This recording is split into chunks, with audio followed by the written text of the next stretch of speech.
India में आपको artist बनना है, ओके, प्रोफेशनली काम करना है, सीरियस लेवल पे काम करना है, अच्छे से ग्रो करना है, तो कुछ बातों को हमेशा ध्यान रखिएगा। जब आप इस वीडियो को देख रहे हैं एक बार नज़र घुमाइए और ये इमेजिन करिए कि आप एक कमरे के अंदर हैं और इमेजिन करिए कि इस कमरे के अंदर जो जो चीज़ें हैं बस मुझे उतनी आती हैं। तो अगर मुझे इस रूम को तोड़ के बाहर तक जाना है और हर चीज़ को अचीव करना है तो मुझे वो हर एक चीज़ सीखनी पड़ेगी। मान लो मैं ये चीज़ सीखता हूँ तो मेरा दायरा इतना बड़ा हो गया, मैं ये चीज़ सीखता हूँ तो मेरा दायरा इतना बड़ा हो गया। आप अगर बोलते हो कि मैं बेस्ट हूँ और सब कुछ मैं करूँगा या मैं करूँगी, दैट मीन्स कि आप बेसिकली ग्रो होना नहीं चाहते हो, आप जहाँ पे हो वहीं रहना चाहते हो। जितना ये बेटर होगा उतना ज़्यादा आपकी बाकी चीज़ें और बेहतर वर्क करेंगी। यानी कि इसको बेटर करना सिर्फ इस चीज़ को बेटर नहीं करेगा, ऑटोमेटिकली आपका बाकी चीज़ें इंप्रूव हो जाएंगी। कि क्यों डिफरेंस आता है ए में एक टीचर और एक टीचर जो एक लेवल पे अटक गया और एक टीचर जो ग्रो किए जा रहा है और बहुत अच्छे लेवल पे वो आर्टिस्ट के तौर पे आगे बढ़े जा रहा है और वो सब कुछ भी कर रहा है, उसकी अर्निंग भी हो रही है, उसका नाम भी बन रहा है, वो आगे चल के उसका ब्रांड भी बन रहा है, उसकी पेंटिंग सेल करने का भी उसके पास स्कोप आ रहा है, वो 10 एग्जीबिशन में घूम सकता है, 100 चीज़ें हो सकती हैं। जो इंडियन आर्टिस्ट है ना, वो सबसे बड़ा बेवकूफ़ उसको बनाया गया है, उसके अंदर 100 चीज़ें डाल दी गई हैं जिसके वजह से वो ग्रो नहीं करता है। कैसे, मैं आपको बता रहा हूँ। आज ये वीडियो जितने भी आर्ट के टीचर्स हैं, आप ड्राइंग सिखाते हैं, आप पेंटिंग सिखाते हैं, आप आर्ट में क्राफ्ट वगैरह इन सब की क्लासेस रन करते हैं, तो आज का सेशन आप सब के लिए एक गोल्डन सेशन है। आज हम एक बहुत इम्पॉर्टेंट टॉपिक पे बात करने वाले हैं जो आई बिलीव कि इन चीज़ों की जानकारी इंडिया में आर्ट कम्युनिटी के अंदर नहीं है। एंड मैंने अभी तक जितने भी लोगों के साथ वर्क किया है, जितने भी लोगों को देखा है, ये एक सिंपल सी चीज़ मैक्सिमम लोगों में मिसिंग है, जिसके वजह से अगर आप आर्ट के फील्ड में आर्ट के टीचर हो, ऑलरेडी क्लास वगैरह रन कर रहे हो, तो आप उसको ग्रो नहीं कर पा रहे हो, उसको एक लेवल पे आप वो चीज़ जाके अटक गई है। ओके, एक चीज़ को समझते हैं पहले। दो टाइप के लोग होते हैं, ओके, ए एंड बी। मान लो ये भी आर्ट के टीचर हैं, ये भी आर्ट के टीचर हैं, ये भी आर्ट के टीचर हैं, ये भी आर्ट के टीचर हैं। ये ड्राइंग, पेंटिंग, स्केचिंग या जो भी आपका स्टाइल है, आप मंडाला आर्टवर्क आपको ज़्यादा पसंद है या जो आपको पोर्ट्रेट सिखाना ज़्यादा पसंद है, जो भी है, कुल मिला के एक रफ आइडिया मैं आपको शेयर कर रहा हूँ कि दोनों टाइप के आर्ट के टीचर हैं। ये भी अपनी क्लासेस रन करते हैं, ये भी अपनी क्लासेस रन करते हैं और इनकी भी स्किल्स, आर्ट की स्किल्स काफ़ी अच्छी है, इनकी भी आर्ट की स्किल्स काफ़ी अच्छी है। क्योंकि ये बात ऑब्वियस है कि स्किल्स तो अच्छी होनी ही चाहिए। जब आपकी स्किल्स बहुत बेसिक लेवल की होती है तो आप 2, 4, 10, 15 बच्चों को पढ़ा सकते हो, लेकिन उसके बियॉन्ड जाने के लिए आपको एक इतनी स्किल्स तो होनी चाहिए कि आपके ड्राइंग फंडामेंटल प्रिंसिपल्स, ओके, वो क्लियर हों, कि आपकी ड्राइंग आप कुछ भी कर सको, आपके फंडे क्लियर हों, आपका आर्टवर्क सुंदर दिखे, वो सारी चीज़ें। तो इनकी भी स्किल्स अच्छी है, इसकी भी स्किल्स अच्छी है। लेकिन ऐसा क्या होता है कि ये पर्सन एक जगह पे जाके रुक जाता है और ये पर्सन ग्रो करता ही चला जाता है और करता ही चला जाता है और करता ही चला जाता है। और ऐसे बहुत सारे केसेस हैं जहाँ पे कोई एक टीचर हैं, आर्ट के टीचर हैं, जो जिनकी स्किल ठीक ठाक है, अच्छी खासी है, बहुत वर्ल्ड क्लास नहीं है, अच्छी खासी है, लेकिन उनके अंडर 200, 300, 500 स्टूडेंट्स आते हैं और वो महीने का 2 लाख, 3 लाख इस तरीके का रेवेन्यू ईजिली जनरेट करते हैं। ऐसा क्या होता है इन दोनों में डिफरेंस में, और ये वाला पोजीशन कैसे आप अचीव कर सकते हो, इसका सबसे बड़ा रीज़न आज बहुत ही आराम से फंडामेंटली समझेंगे। टेक्निकल चीज़ें ज़्यादा काम नहीं आती हैं, फंडामेंटली पहले आपको क्लियर होना ज़रूरी है। फंडे क्लियर होते हैं तब जाके टेक्निकल चीज़ें आती हैं। अब फंडा और टेक्निकल का एक मैं सिंपल एग्जांपल आपको देता हूँ कि फंडा यानी कि क्या चीज़ कैसे करनी है, क्या चीज़ कैसे होनी चाहिए, एक बेसिक आइडिया। ओके, टेक्निकल यानी कि जैसे आपको लगता है कि हाँ और स्टूडेंट चाहिए तो हमें वेबसाइट बनानी होगी, हमें ये एक लैंडिंग पेज बनाना होगा, हमें ये ईमेल्स चलाने होंगे, वो सब टेक्निकल पार्ट है। लेकिन एक बेसिक आइडिया कि कहाँ पे किस तरीके से ऑडियंस आती है, किस तरीके से चीज़ें हम देते हैं तो लोग हमसे कनेक्ट कर जाते हैं और हम एज ए बिजनेस किस तरीके से ग्रो कर पाते हैं, वो सारी चीज़ें फंडे के लेवल पे समझना ज़रूरी है। आगे बढ़ने से पहले आप सबके लिए एक गिफ्ट। जितने भी आप में से आर्ट के टीचर हैं या एस्पायरिंग आर्ट के टीचर हैं, जो आर्ट की फील्ड में एज एन आर्ट टीचर अपना ब्रांड बनाना चाहते हैं, बड़े लेवल पे आगे बढ़ना चाहते हैं, आप लोगों के लिए यहाँ पे मैं एक फ्री सीरीज़ शेयर कर रहा हूँ। ये सीरीज़ लिमिटेड लोगों के लिए। इस वीडियो के नीचे डिस्क्रिप्शन में और पिन कमेंट में आपको उस फ्री सीरीज़ का लिंक मिल जाएगा। इस सीरीज़ के अंदर मैंने काफ़ी सारे पॉइंट्स बताए हैं जो बिजनेस के एंगल से आपको बहुत ज़्यादा हेल्प करेंगे ग्रो करने में। बहुत सारे कॉन्सेप्ट्स क्लियर किए हैं, आर्टिस्ट और मनी का रिलेशनशिप बताया है। ऐसे कई सारे फंडामेंटल पॉइंट्स क्लियर किए गए हैं जो आपको बहुत हेल्प करेंगे प्रोफेशनली इस फील्ड में आगे बढ़ने के लिए। ये सीरीज़ कम्प्लीटली फ्री है। इस वीडियो के नीचे लिंक दिया गया, आप वहाँ पे जाके इस सीरीज़ के लिए रजिस्टर कर सकते हैं। लिमिटेड सीट्स के लिए है तो लेट मत करिएगा, अदरवाइज़ ये सीरीज़ जल्दी ही क्लोज हो जाएगी। ऑल्सो इन फ्यूचर वीडियोज़ मैं ऐसे ही गिफ्ट्स आपके लिए और लाता रहूँगा। मेक श्योर आप इस चैनल को सब्सक्राइब करके बेल आइकन दबा दीजिएगा ताकि फ्यूचर की अपॉर्चुनिटीज़ भी आपसे मिस ना हो। अब शुरू करते हैं, इसको समझेंगे। इससे पहले मैं आपको अपने बारे में थोड़ा सा बता दूं तो currently I am the founder of Riyansh Rahul academy and the branded artist. Riyansh Rahul academy के अंदर हम आर्ट की ट्रेनिंग्स प्रोवाइड करते हैं सो दैट जितने भी एस्पायरिंग आर्टिस्ट हैं जो आर्ट की स्किल्स पे काम कर रहे हैं ताकि उनकी स्किल्स ग्रो हो सके, ड्राइंग फंडामेंटल प्रिंसिपल्स, ये सारी चीज़ें जो स्किल के बेसिस पर उनको ज़रूरत पड़ती है ताकि वो प्रोफेशनली काम शुरू कर सकें। तो रियांश राहुल एकेडमी के अंदर हम ट्रेनिंग्स प्रोवाइड करते हैं एंड द ब्रांडेड आर्टिस्ट के अंदर हम 2 ऑप्शंस प्रोवाइड करते हैं। पहला बिजनेस ट्रेनिंग आर्ट के टीचर्स के लिए जो एस्पायरिंग आर्ट के टीचर हैं या जो आर्ट के टीचर जिन्होंने ऑलरेडी शुरू कर चुका है बट वो और बिजनेस सीखना चाहते हैं कि कैसे चीज़ें वर्क करती हैं, कैसे टेक्निकल चीज़ें हैं, ये सारी चीज़ें जो एड्स वगैरह रन करना, एडवर्टीजमेंट, मार्केटिंग, सेल्स, सारे बिजनेस के फंक्शंस हम द ब्रांडेड आर्टिस्ट के अंदर सिखाते हैं।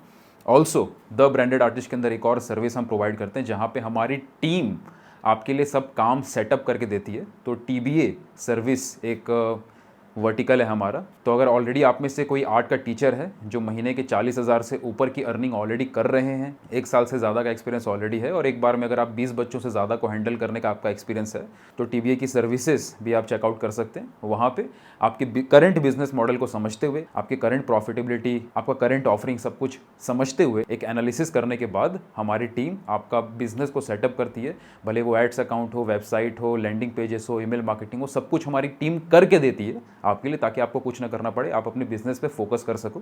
तो ये TBA सर्विसेज के अंदर हम प्रोवाइड करते हैं। तो ये हमारा करंट सारे वर्क हैं जो मेनली हम कर रहे हैं। इन सब के एक्सपीरियंस के बेस पे ये चीज़ें मैं काफ़ी साल से करता आया हूँ। इस पूरी जर्नी में मैंने कई सारे बिजनेस मेंटर्स के साथ काम किया कि कैसे कोई बिज़नेस स्केल अप होता है, क्या क्या चीज़ें होती है एक बिज़नेस में उसको अच्छा बनाने के लिए। अब लर्निंग तो ज़िंदगी भर का पार्ट है, हम अभी भी सीख रहे हैं, हमेशा सीखते रहेंगे। लेकिन जो अभी तक मैंने एक्सपीरियंस लिया है उसके बेस पे मैंने एक बहुत बड़ी गलती खुद भी करी है और कईयों को करते हुए देखी है, वो चीज़ आज मैं शेयर कर रहा हूँ। तो अगर आप में से कोई आर्ट का टीचर है, ऑलरेडी टीचिंग कर रहा है, अगर आप आर्ट टीचिंग शुरू करना चाहते हो तो ये वीडियो शायद उतनी हेल्पफुल नहीं होगी, फिर भी सुन लीजिए, आगे चल के काम आएगी। लेकिन आप ऑलरेडी अगर आप आर्ट के टीचर हैं तो इस पॉइंट को ध्यान से सुनिएगा, ध्यान से समझिएगा। अक्सर क्या होता है कि आर्ट जब आप कोई चीज़ शुरू करते हैं, कोई काम शुरू करते हैं तो एक लेवल पे जाने के बाद आप उस फील्ड के इंडिविजुअल पर्सनैलिटी रह नहीं जाते हैं। ये चीज़ मैंने जब सुनी थी मुझे बहुत अजीब सी लगी थी। जब फॉर एग्ज़ाम्पल कोई सैलून है जहाँ पे नाई है, बाल काट रहा है, ठीक है, वो अकेले बाल काट रहा है, 10 लोग आते हैं दिन में, 10 लोगों के बाल काटता है, चीज़ें चल रही हैं। लेकिन जिस दिन उस नाई ने डिसाइड किया कि मेरे को बिज़नेस बनाना है, मेरे को अपना ब्रांड बनाना है, मुझे एक बड़ी कंपनी बनानी है, ऐसा अगर उसके अंदर थॉट आना शुरू होता है तो वो और नाई रह नहीं जाता, उसको उसके बाद एज ए बिज़नेस ओनर काम करना ज़रूरी है। फिर वो as a business owner check करता है कि चीज़ें किस तरीके से हो रही हैं, फिर जाके उसको ये वाला माइंडसेट डेवलप करना ज़रूरी है कि मैं एज ए बड़े लेवल पे काम करना चाहता हूँ या चाहती हूँ जो भी। ये चीज़ हर फील्ड में लागू होती है। ये मैंने नाई का एक रफ एग्जांपल दिया, लेकिन ये हर फील्ड में लागू होती है। कोई चीज़ हमारा पैशन होता है, जैसे art, as an artist painting बनाना, ओके, आर्टवर्क बनाना, ये हमारा पैशन है और नो डाउट इसमें कोई समझौता नहीं, पैशन है तो है, बहुत प्यार है। आज जब मैं पेंटिंग बनाता हूँ तो मुझे बहुत ज़्यादा सुकून मिलता है। भले आज जो मेरा काम है, इतना काम इंक्रीज़ हो चुका है कि बहुत कम समय मिलता है बहुत सारी चीज़ों के लिए, लेकिन जो मेरा मिशन है, विजन है, उन सबको फुलफ़िल, उन सबको उस सब पे काम करते हुए भी जब मैं एक पेंटिंग या एक आर्टवर्क बनाना शुरू करता हूँ तो बहुत सेटिस्फैक्शन मिलता है और वो अंदर का आर्टिस्ट है, वो सबके अंदर रहेगा। तो पैशन अपना है कि हमें अपनी आर्टवर्क बनाना है, लेकिन जब आप एक लेवल पे अपनी आर्ट स्किल्स को इम्प्रूव करते हो और नो डाउट वो स्किल्स के ऊपर आपको काम करते रहना है और वो लर्निंग तो ज़िंदगी भर चलेगी, लेकिन जब एक लेवल पे आप पहुंच जाते हैं किसी भी काम में, तो यहाँ पे पहुँचने के बाद आपको एज ए ऑपरेटर काम कम करना पड़ता है और चीज़ों को देखना ज़्यादा पड़ता है कि चीज़ें किस तरीके से हो रही हैं। तो यहाँ पे कुछ पॉइंट्स पे हम बात करेंगे इन चीज़ों को समझने के बाद। तो अगर मान लीजिए आप एक आर्ट के टीचर हैं, आपकी क्लासेस ऑलरेडी चल रही हैं, आप महीने का ऑलरेडी एक लेवल पे अर्निंग कर रहे हैं, तो आपको ये माइंडसेट सबसे पहले जो चीज़ आती है वो है माइंडसेट। आराम से स्टेप बाय स्टेप समझते हैं, ओके। सेशन लंबे होंगे बट आई बिलीव कि एक बार समझ लोगे तो ज़िंदगी भर कभी इन चीज़ों की दिक्कत नहीं आएगी। सबसे पहला ज़रूरी है आपका माइंडसेट चेंज करना। अक्सर क्या होता है, जब हम आर्ट टीचिंग शुरू करते हैं, हम अपनी आर्ट स्किल्स के बेसिस पे बच्चों को, बड़ों को सिखा रहे होते हैं।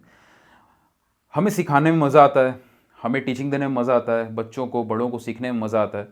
और सिखाते क्या होता है, हम पर्सनली कनेक्ट हो जाते हैं। हम बच्चों से या बड़ों से, अपने स्टूडेंट्स के साथ पर्सनली कनेक्ट हो जाते हैं। अब पर्सनल कनेक्शन दिल से हो, इम्पॉर्टेंट है, लेकिन पर्सनली इन्वॉल्व हो जाते हैं हर एक काम में। हमारी आदत पड़ जाती है कि कोई बच्चा कोई सवाल पूछे तो हम पर्सनली हर जगह अवेलेबल रहें, जो कि शुरुआत में ज़रूरी भी है, क्योंकि शुरुआत में पर्सनल लेवल पे डिस्कशन होना, पर्सनल लेवल पे डाउट सॉल्विंग, वो सारी चीज़ें हम करते हैं ताकि हम ग्रो कर सकें।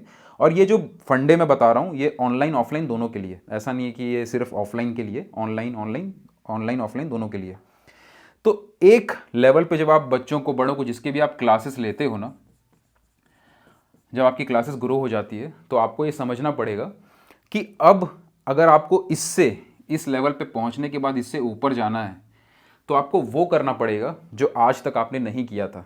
अगर आपको वो चाहिए जो आज तक आपको नहीं मिला है, मैं फिर से रिपीट करता हूँ, आपको वो करना पड़ेगा जो आज तक आपने नहीं किया था, ताकि आपको वो मिल सके जो आज तक आपको नहीं मिला है।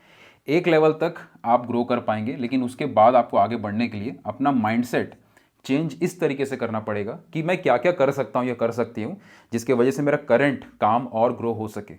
वहाँ पे जाके ये सारी चीज़ों की इंपॉर्टेंस बढ़ जाती है, भले वो सोशल मीडिया ही क्यों ना हो, ओके।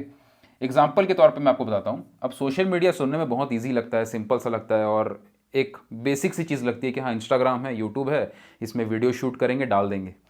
दो टाइप के लोग होते हैं जब आर्ट के टीचर्स इस तरीके से ग्रो करते हैं। तो एक आर्ट का टीचर जो होता है वो ये सोचता है कि यार ऑलरेडी मेरी अर्निंग अच्छी खासी हो रही है, इससे ज़्यादा अर्निंग करके क्या करेंगे, काम चल रहा है, ठीक है। तो ये सोशल मीडिया वगैरह पे उतना फोकस नहीं करते हैं। दूसरा आदमी होता है जो सोशल मीडिया वगैरह पे फोकस करता है। ये फोकस नहीं कर रहा है कि इंसान, दूसरा कर रहा है। मैं आपको डिफरेंस बता रहा हूँ कि फ़र्क कहाँ कहाँ पे आता है। जब आप एक लेवल पे पहुँच जाते हो, उसके आगे बढ़ने के लिए क्या क्या चीज़ें, कहाँ कहाँ पे गलतियाँ होती हैं। तो सिंपल कॉन्सेप्ट समझना। इस आदमी ने सोचा ऑलरेडी अर्निंग हो रही है, ऑलरेडी मेरी क्लासेस चल रही हैं, ऑलरेडी मेरे पास बच्चे आ रहे हैं, बड़े आ रहे हैं, सीखने के लिए आ रहे हैं, मेरी ऑलरेडी अर्निंग हो रही है।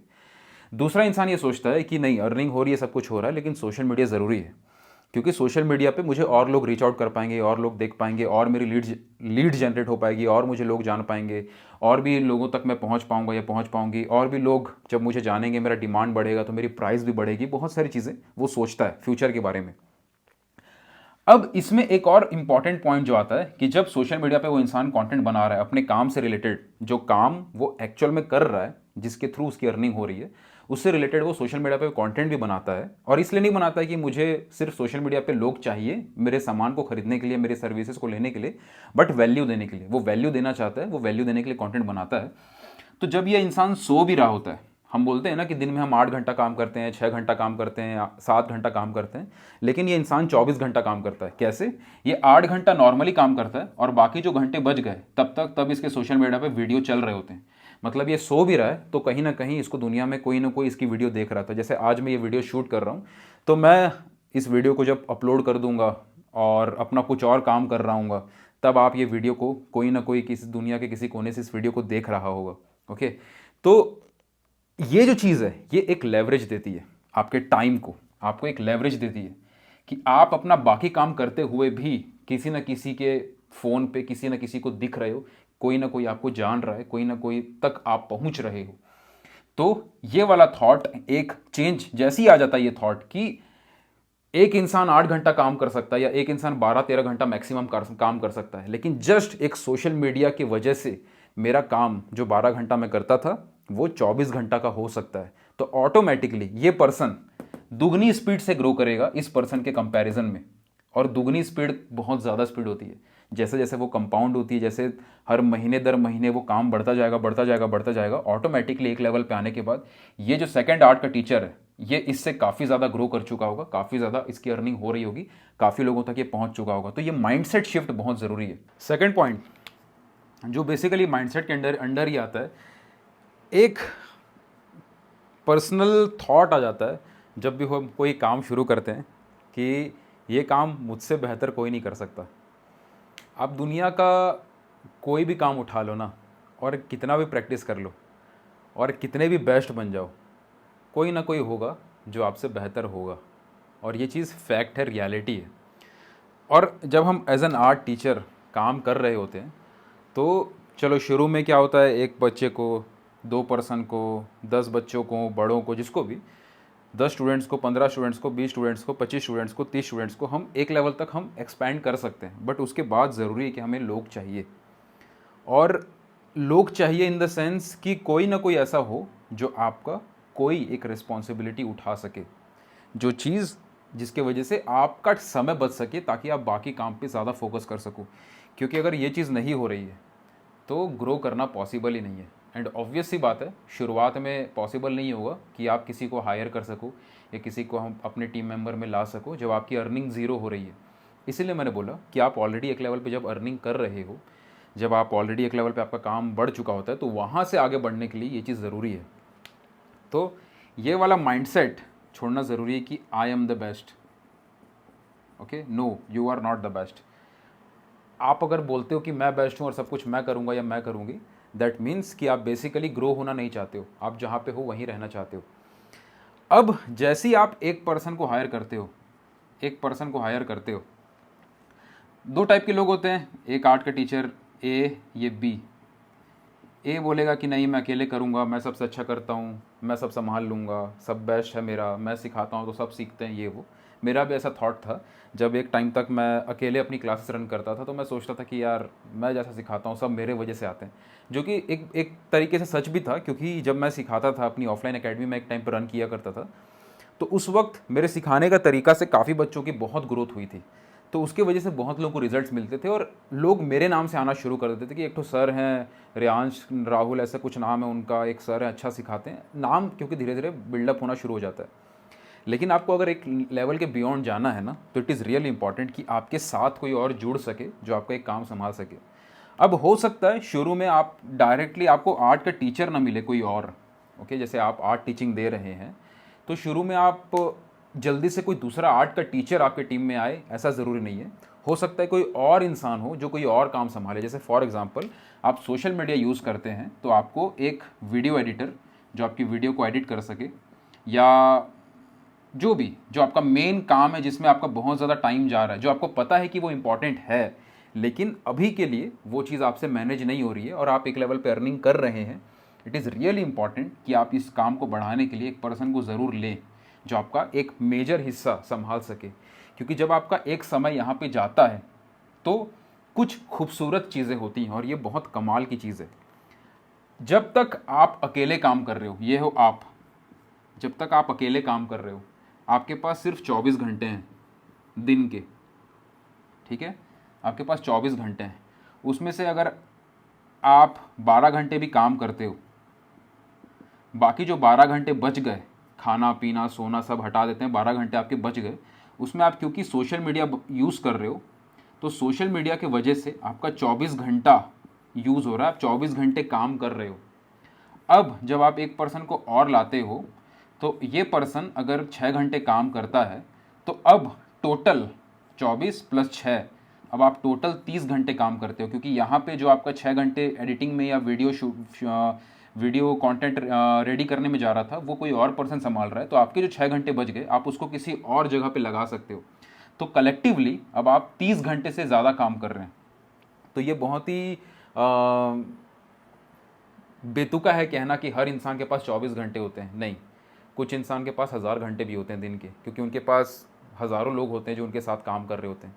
तो जैसे जैसे लोग बढ़ते हैं, आपका टाइम पर डे इंक्रीज़ हो रहा होता है। तो जितने लोग आपके साथ धीरे धीरे कनेक्ट होते चले जाएंगे, उतना आपका टाइम इंक्रीज़ होता जाएगा पर डे। एक दिन में हो सकता है आप 50-60 घंटे भी काम करें, क्योंकि इस तरीके से आपका शेड्यूल, आपका सिचुएशन सब तैयार हो रहा होगा। तो ये कुछ बेसिक्स हैं जो आपको समझने होंगे कि it is not just about कि आप परफेक्ट हो, इट इज़ ऑल्सो अबाउट कि आपको और समय मिल सके, आपको टाइम मिल सके और ग्रो करने के लिए, फॉर ग्रोथ, ताकि आपका जो मेन काम है, आपका बच्चों को टीचिंग दे रहे हो, आप बड़ों को सिखा रहे हो, जिसको भी आप अपनी क्लासेस रन कर रहे हो, उसको आप बेहतर कैसे किया जा सकता है उसके ऊपर आपका दिमाग लग रहा है, आपके पास समय बच रहा है दिमाग लगाने के लिए, तो आप ग्रोथ पे फोकस कर रहे हो, आपका टाइम इंक्रीज़ हो रहा है। ओके, टाइम इंक्रीज़ हो रहा है क्योंकि और लोग आपके साथ कनेक्ट हो रहे हैं, तो ओवरऑल पर डे आपका टाइम इंक्रीज़ हो रहा है, प्लस आपकी प्रोडक्टिविटी इंक्रीज़ हो रही है, क्योंकि जब आप एक काम करते हो और उसके अलावा 5 काम और करते हो तो प्रोडक्टिविटी ऑटोमेटिकली रिड्यूस हो जाती है। इससे बहुत बेहतर ये होता है कि हम कोई ऐसा काम किसी और को दे सकें जो वो इंसान, उसका सिर्फ वही काम हो, तो प्रोडक्टिविटी इंक्रीज़ हो जाती है। अब एक और पॉइंट कि क्यों डिफरेंस आता है ए में एक टीचर और एक टीचर जो एक लेवल पे अटक गया और एक टीचर जो ग्रो किए जा रहा है और बहुत अच्छे लेवल पे वो आर्टिस्ट के तौर पे आगे बढ़े जा रहा है और वो सब कुछ भी कर रहा है, उसकी अर्निंग भी हो रही है, उसका नाम भी बन रहा है, वो आगे चल के उसका ब्रांड भी बन रहा है, उसकी पेंटिंग सेल करने का भी उसके पास स्कोप आ रहा है, वो 10 एग्जीबिशन में घूम सकता है, 100 चीज़ें हो सकती हैं, क्योंकि जब अर्निंग हो रही होती है और आपका काम इम्प्रूव हो रहा होता है और आपके पास टाइम आपके पास बढ़ रहा होता है, तो ऑटोमेटिकली आप लंबे रेस के घोड़े बन सकते हो, तो ऑटोमेटिकली आप आगे बढ़ सकते हो। तो कहाँ डिफरेंस आता है, मैं वो चीज़ें यहाँ पे कवर कर रहा हूँ। उसके अलावा एक सबसे बड़ी जो प्रॉब्लम आती है, जो इन दोनों के बीच का डिफरेंस है, वो ये कि प्रोडक्ट या सर्विस जो आप दे रहे हैं उसकी बेटरमेंट पे काम ना करना। अब देखो, ये बहुत सिंपल सी बात लगती है, लेकिन ये चीज़ बहुत ज़रूरी है। अक्सर क्या होता है ना, जब कोई पर्सन अपना काम शुरू करता है तो उसके पास मार्केट की क्लैरिटी नहीं होती है। मैं आपको अपना छोटा सा एग्जांपल देता हूँ। मैं जो भी शेयर कर रहा हूँ, मैं वो शेयर कर रहा हूँ जो पर्सनली मैंने किया है। ये चीज़ें गूगल पे, यूट्यूब पे, कहीं पे आप सर्च करोगे तो लिखी लिखाई बहुत सारे पॉइंट्स मिल जाएंगी कि ये पॉइंट्स मत करो, ये करो, लेकिन मैं उसको पर्सनली फील करके बता रहा हूँ। तब तक, जब तक आप ये चीज़ें करोगे नहीं, तब तक आपको पर्सनली नहीं फील होगा। ओके, कहीं से पढ़ के वो चीज़ करने में नॉलेज नहीं मिलती है, एक्चुअल में करना ज़रूरी है। तो ये जो पॉइंट है, इसके ऊपर मैंने बहुत सारी गलतियां करी हैं और उसके बेसिस पे एक बहुत अच्छी चीज़ हुई। क्या हुई, कैसे हुई, मैं आपको छोटा सा अपना बैकग्राउंड स्टोरी शेयर करता हूँ। जब मैं अपनी क्लासेस शेयर करता था, अपनी क्लासेस रन करता था, ओके, ये मैं हूँ। जब मैं अपनी क्लासेस मैंने शुरू करी थी तो मैं छोटे बच्चों को, 2 4 6 बच्चों को पढ़ाता था। मुझे पता नहीं था कि क्या पढ़ाना है, मैं कुछ भी पढ़ाता था जो मुझे समझ में आता था कि इन बच्चों को हेल्प करेगा। कभी थोड़ा छोटा सा ड्राइंग कुछ बना के दे दिया, छोटा सा ट्री बना दिया, कुछ बना दिया, तो इनको अच्छा लगता था, लेकिन मुझे नहीं पता था कि ये कितना ज़्यादा हेल्प कर सकता है। अब मैं कुछ जिन आर्ट टीचर से सीखता था, अब वो भी कई सारे बच्चों को पढ़ाते थे। मैं देखता था कि उनके पढ़ाने का तरीका कैसा है, क्या पढ़ा रहे हैं, किस तरीके से पढ़ा रहे हैं और पढ़ाने से बच्चों का रिएक्शन कैसा आ रहा है, ये चीज़ें भी मैं ऑब्ज़र्व कर रहा होता था उस जर्नी के दौरान। इसके अलावा जब मैंने अपनी एक एकेडमी शुरू करी, ओके, ऑफलाइन एकेडमी शुरू करी, तो जब बच्चे धीरे धीरे आ रहे थे, ग्रो कर रहे थे और आ रहे थे, तो मैं बहुत सारे ट्रेनिंग्स, इंटरनेशनल ट्रेनिंग्स को फॉलो किया करता था, जिसमें आई ट्रेनिंग और ये सारे कॉन्सेप्ट को मैं सीखता था। अमेरिकन आर्टिस्ट डेरन राउजर सर थे, उनसे मैंने आई ट्रेनिंग का कॉन्सेप्ट सीखा। ऐसे बहुत सारी चीज़ें, अटेलियर्स जो इंटरनेशनली स्टूडियोज़ होते हैं, अटेलियर्स जो एक स्टूडियो को अटेलियर बोला जाता है, जहाँ पे 15 से 20 आर्टिस्टों को एक स्टूडियो के अंदर ट्रेन किया जाता है प्रोफेशनल बनने के लिए। वहाँ पे क्या क्लासिकल तरीके क्या होते हैं और ये क्या होता है, वो क्या होता है, ये सब मैं सुनते रहता था, समझते रहता था क्या चीज़ें होती हैं। लेकिन एक चीज़ मैंने देखी थी कि ये चीज़ें बड़ों के लिए होती हैं, मतलब जो प्रोफेशनल बन रहे हैं उनको ये चीज़ें सिखाई जाती है। तो मैं कोशिश करता था कि जो चीज़ें मुझे समझ में आ रही हैं, क्या मैं उनको तोड़ मरोड़ के, थोड़ा ईजी करके, थोड़ा फन ऐड करके, थोड़ा सिंपल करके, थोड़ा एग्जांपल्स ऐड करके, थोड़ी क्रिएटिविटी ऐड करके, थोड़ा उसको गेम के रूप में कन्वर्ट करके, क्या मैं छोटे बच्चों को चीज़ों को ऐसे समझा सकता हूँ कि उनकी ग्रोथ भी फास्ट हो जाए। और लकीली बहुत सारी चीज़ें ट्राई करने के बाद काफ़ी बार ऐसा हुआ कि मैं जो तरीके मैं शेयर करता था, उनसे जो किड्स थे, जो छोटे बच्चे थे, उनकी स्किल्स काफ़ी ग्रो होती थी, काफ़ी ज़्यादा उनकी स्किल्स ग्रो होती थी। तो मुझे समझ में आया कि हाँ, ऐसा नहीं है कि हम किसी और को बस कॉपी कर लें कि सिखाते कैसे हैं, ये भी समझना ज़रूरी है कि क्या क्या बेहतर तरीके हो सकते हैं किसी और को सिखाने का। तो इसलिए मैं हमेशा ये बोलता हूँ कि जब भी आप आर्ट टीचिंग शुरू करते हो या आर्ट टीचिंग को कर रहे हो, अच्छे से कर रहे हो, तो खुद से आपको एक्सपेरिमेंट करना ज़रूरी है कि क्या हेल्प कर सकता है सामने वाले को। ऐसा ज़रूरी नहीं है कि किसी किताब में या कहीं पे लिखा हो कि ऐसे ही पढ़ाना चाहिए। आप अपना तरीका अपना सकते हो, सिचुएशन को देख के, सामने वाले स्टूडेंट की प्रॉब्लम को समझ के। और ये चीज़ एक बहुत ज़्यादा आपको इंसाइट देती है कि कैसे चीज़ें वर्क करती हैं, कैसे आप अपने काम को और बेहतर कर सकते हो। तो ये एक चीज़ हुई। इसके बाद मेरे पास काफ़ी बड़े स्टूडेंट्स भी आना शुरू हुए थे अपनी ऑफलाइन एकेडमी जब मैं रन करता था। बड़ों में काफ़ी अलग अलग एज के लोग थे, कई सारे प्रोफेशनल्स थे, तो उनको मैंने सिखाना शुरू किया। फिर वहाँ पे एक्सपेरिमेंटेशन शुरू हुआ कि कैसे सिखाना है, कैसे इंप्रूवमेंट आ रही है, कौन सा कलर पहले सिखाना है, जो कलर मुझे डिफ़िकल्टीज़ हुई थी मैं उनको कैसे सिंपल करूँ कि उनको समझ में आए। जो बहुत ही वीक स्टूडेंट है आर्ट की स्किल्स के मामले में, जो बहुत वीक है, क्या मैं उनको इम्प्रूव करवा सकता हूँ, क्योंकि वो इम्प्रूव हो गए तो जो अच्छा स्टूडेंट है वो अपने आप इम्प्रूव हो जाएगा। ऐसे बहुत सारी चीज़ें ट्राई करने के बाद समझ में आया कि जो एडल्ट्स थे उनकी भी स्किल्स को मैं काफ़ी ज़्यादा इम्प्रूव करवा पा रहा था। उसके बाद आज जब मैं शेयर करता हूँ कि I am the founder of Riyansh Rahul academy, हम ट्रेनिंग प्रोवाइड करते हैं, सब जब मैं शेयर कर रहा होता हूँ, तो ये चीज़ की भी जर्नी यहीं से शुरू हुई थी कि सिखाते सिखाते, समझते समझते कि कहाँ पे क्या वर्क करता है, और टीचर से और अलग अलग लोगों से सीखते सीखते समझ में आया। और सिर्फ टीचर्स, आर्ट के टीचर से ही नहीं, अगर मैं किसी बिजनेस के मेंटर से भी सीख रहा हूँ तो उनके सिखाने का तरीका कैसा है। हम लोग के स्कूल में एक हमारे सर थे, बारिक सर, ओके, वो बिजनेस स्टडीज़ सिखाते थे, सुब्रत बारिक सर। तो उनके सिखाने का तरीका मुझे बहुत अच्छा लगता था। मतलब मैं बहुत फैसिनेटेड होता था कि किस तरीके से वो रिलेटेबल एग्जांपल्स देते थे अपने दोस्त का, अपनी सिचुएशंस का। तो वो चीज़ें मैं मुझे बहुत अच्छी लगती थी। तो मैंने इन सभी से, जो मेरे टीचर्स रहे हैं, जो मेरे गुरु रहे हैं, उन सब से मैंने बहुत कुछ सीखा है, सिखाना कैसे उन सब के मामले में भी। तो इन चीज़ों को जब मैंने as an art teacher implement किया, तो जब हमारी ट्रेनिंग्स वगैरह हमने बनाई तो इन चीज़ों को ध्यान में रख के बनाया, तो काफ़ी बेहतर, काफ़ी अच्छे रिजल्ट्स आने शुरू हुए। अब ये जो चीज़ है ये काफ़ी कम आर्ट के टीचर्स कर रहे हैं। अगर मान लीजिए आप एक आर्ट के टीचर हो, ओके, आपने सारी चीज़ें करी, आप आर्ट सिखा रहे हो, आपके पास 10, 15, 20 बच्चे आ रहे हैं, आप सोशल मीडिया भी यूज़ कर रहे हो, आप अपनी मार्केटिंग पे भी दिमाग लगा रहे हो, आप ये भी देख रहे हो कि हाँ सेल्स वगैरह होती है, सेल्स कैसे करना है, आप टेक्निकल्स में भी घुस रहे हो, टेक्निकल चीज़ों में कि वेबसाइट भी सेट करनी है, हमें अपने एड्स भी रन करने हैं, फेसबुक इंस्टाग्राम एड्स भी रन करने हैं, वो सारी चीज़ें आप धीरे धीरे सब में घुस रहे हो। लेकिन इन सब के अंदर घुसने के चक्कर में एक बहुत बड़ी मेजर चीज़ जो बहुत लोग मिस करते हैं वो ये कि आपका प्रोडक्ट या सर्विस ये सबसे कोर हिस्सा है, सबसे कोर चीज़ है जिसके बेस पे ये सब कुछ बनेगा। ओके, तो ये चीज़ को बहुत लोग मिस करते हैं। और एक बहुत इंपॉर्टेंट चीज़ जो आपको समझनी है कि better is the leverage. Okay, किसी काम में बेहतर होना आपको बाकियों से बहुत ज़्यादा आगे ले जाता है। दो इंसान हैं, दोनों सेम काम कर रहे हैं, लेकिन एक इंसान दूसरे इंसान से उस काम में थोड़ा बेहतर है। वो थोड़ा बेहतर होना वो दूसरे से बस थोड़ा आगे नहीं ले जाएगा, बहुत ज़्यादा आगे ले जाएगा। जब अमेज़ॉन में आप कोई प्रोडक्ट सर्च करते हैं और किसी प्रोडक्ट का रेटिंग होता है 4.2 और दूसरे प्रोडक्ट का रेटिंग होता है 4.7, तो फ़र्क कितना है? बस 0.5 का फ़र्क है बस। ओके, एक है 4.2, एक है 4.7, लेकिन जो उसका 4.7 वाला प्रोडक्ट, दोनों सेम प्रोडक्ट है, दोनों का सब कुछ सेम है, बस रेटिंग में फ़र्क आ गया। ओके, दोनों में सेम नंबर ऑफ़ रेटिंग है, सब कुछ सेम है, लेकिन बस 0.5 की वजह से ये जो प्रोडक्ट है ये 10 गुना ज़्यादा, सिर्फ 0.5 गुना ज़्यादा नहीं, 10 गुना, 20 गुना ज़्यादा रेवेन्यू जनरेट कर रहा होगा इसके कंपैरिजन में। तो थोड़ा भी बेटर कोई इंसान हो जाता है अपने काम में, थोड़ा भी बेटर, तो वो बहुत ज़्यादा उसको लेवरेज मिल जाता है काफ़ी आगे निकल पाने का। तो जब इन चीज़ों पे आर्ट के टीचर्स भाग रहे हैं तो बहुत कम टीचर्स हैं जो ये चीज़ समझ रहे हैं कि हमारे सिखाने के तरीक़ों को भी हमें इम्प्रूव करते रहना है। आपका सोशल मीडिया पे फॉलोइंग पे आप काम कर रहे हो, सोशल मीडिया पे कंटेंट क्रिएशन पे आप काम कर रहे हो, सब पे काम कर रहे हो, लेकिन ये चीज़ मिस हो रही है, तो आपका फाउंडेशनल जो स्ट्रक्चर है वो वीक रह जाएगा। अब ये चीज़ें ऐसी नहीं है कि आप कहीं से रट्टा मार के किसी किताब को पढ़ के सीखो, ये चीज़ें ऑब्जर्वेशन के ऊपर है कि किस टाइप के स्टूडेंट्स। अब मैं आपको एक बेसिक आइडिया बताता हूँ कि कैसे चीज़ें इंप्रूव होती है।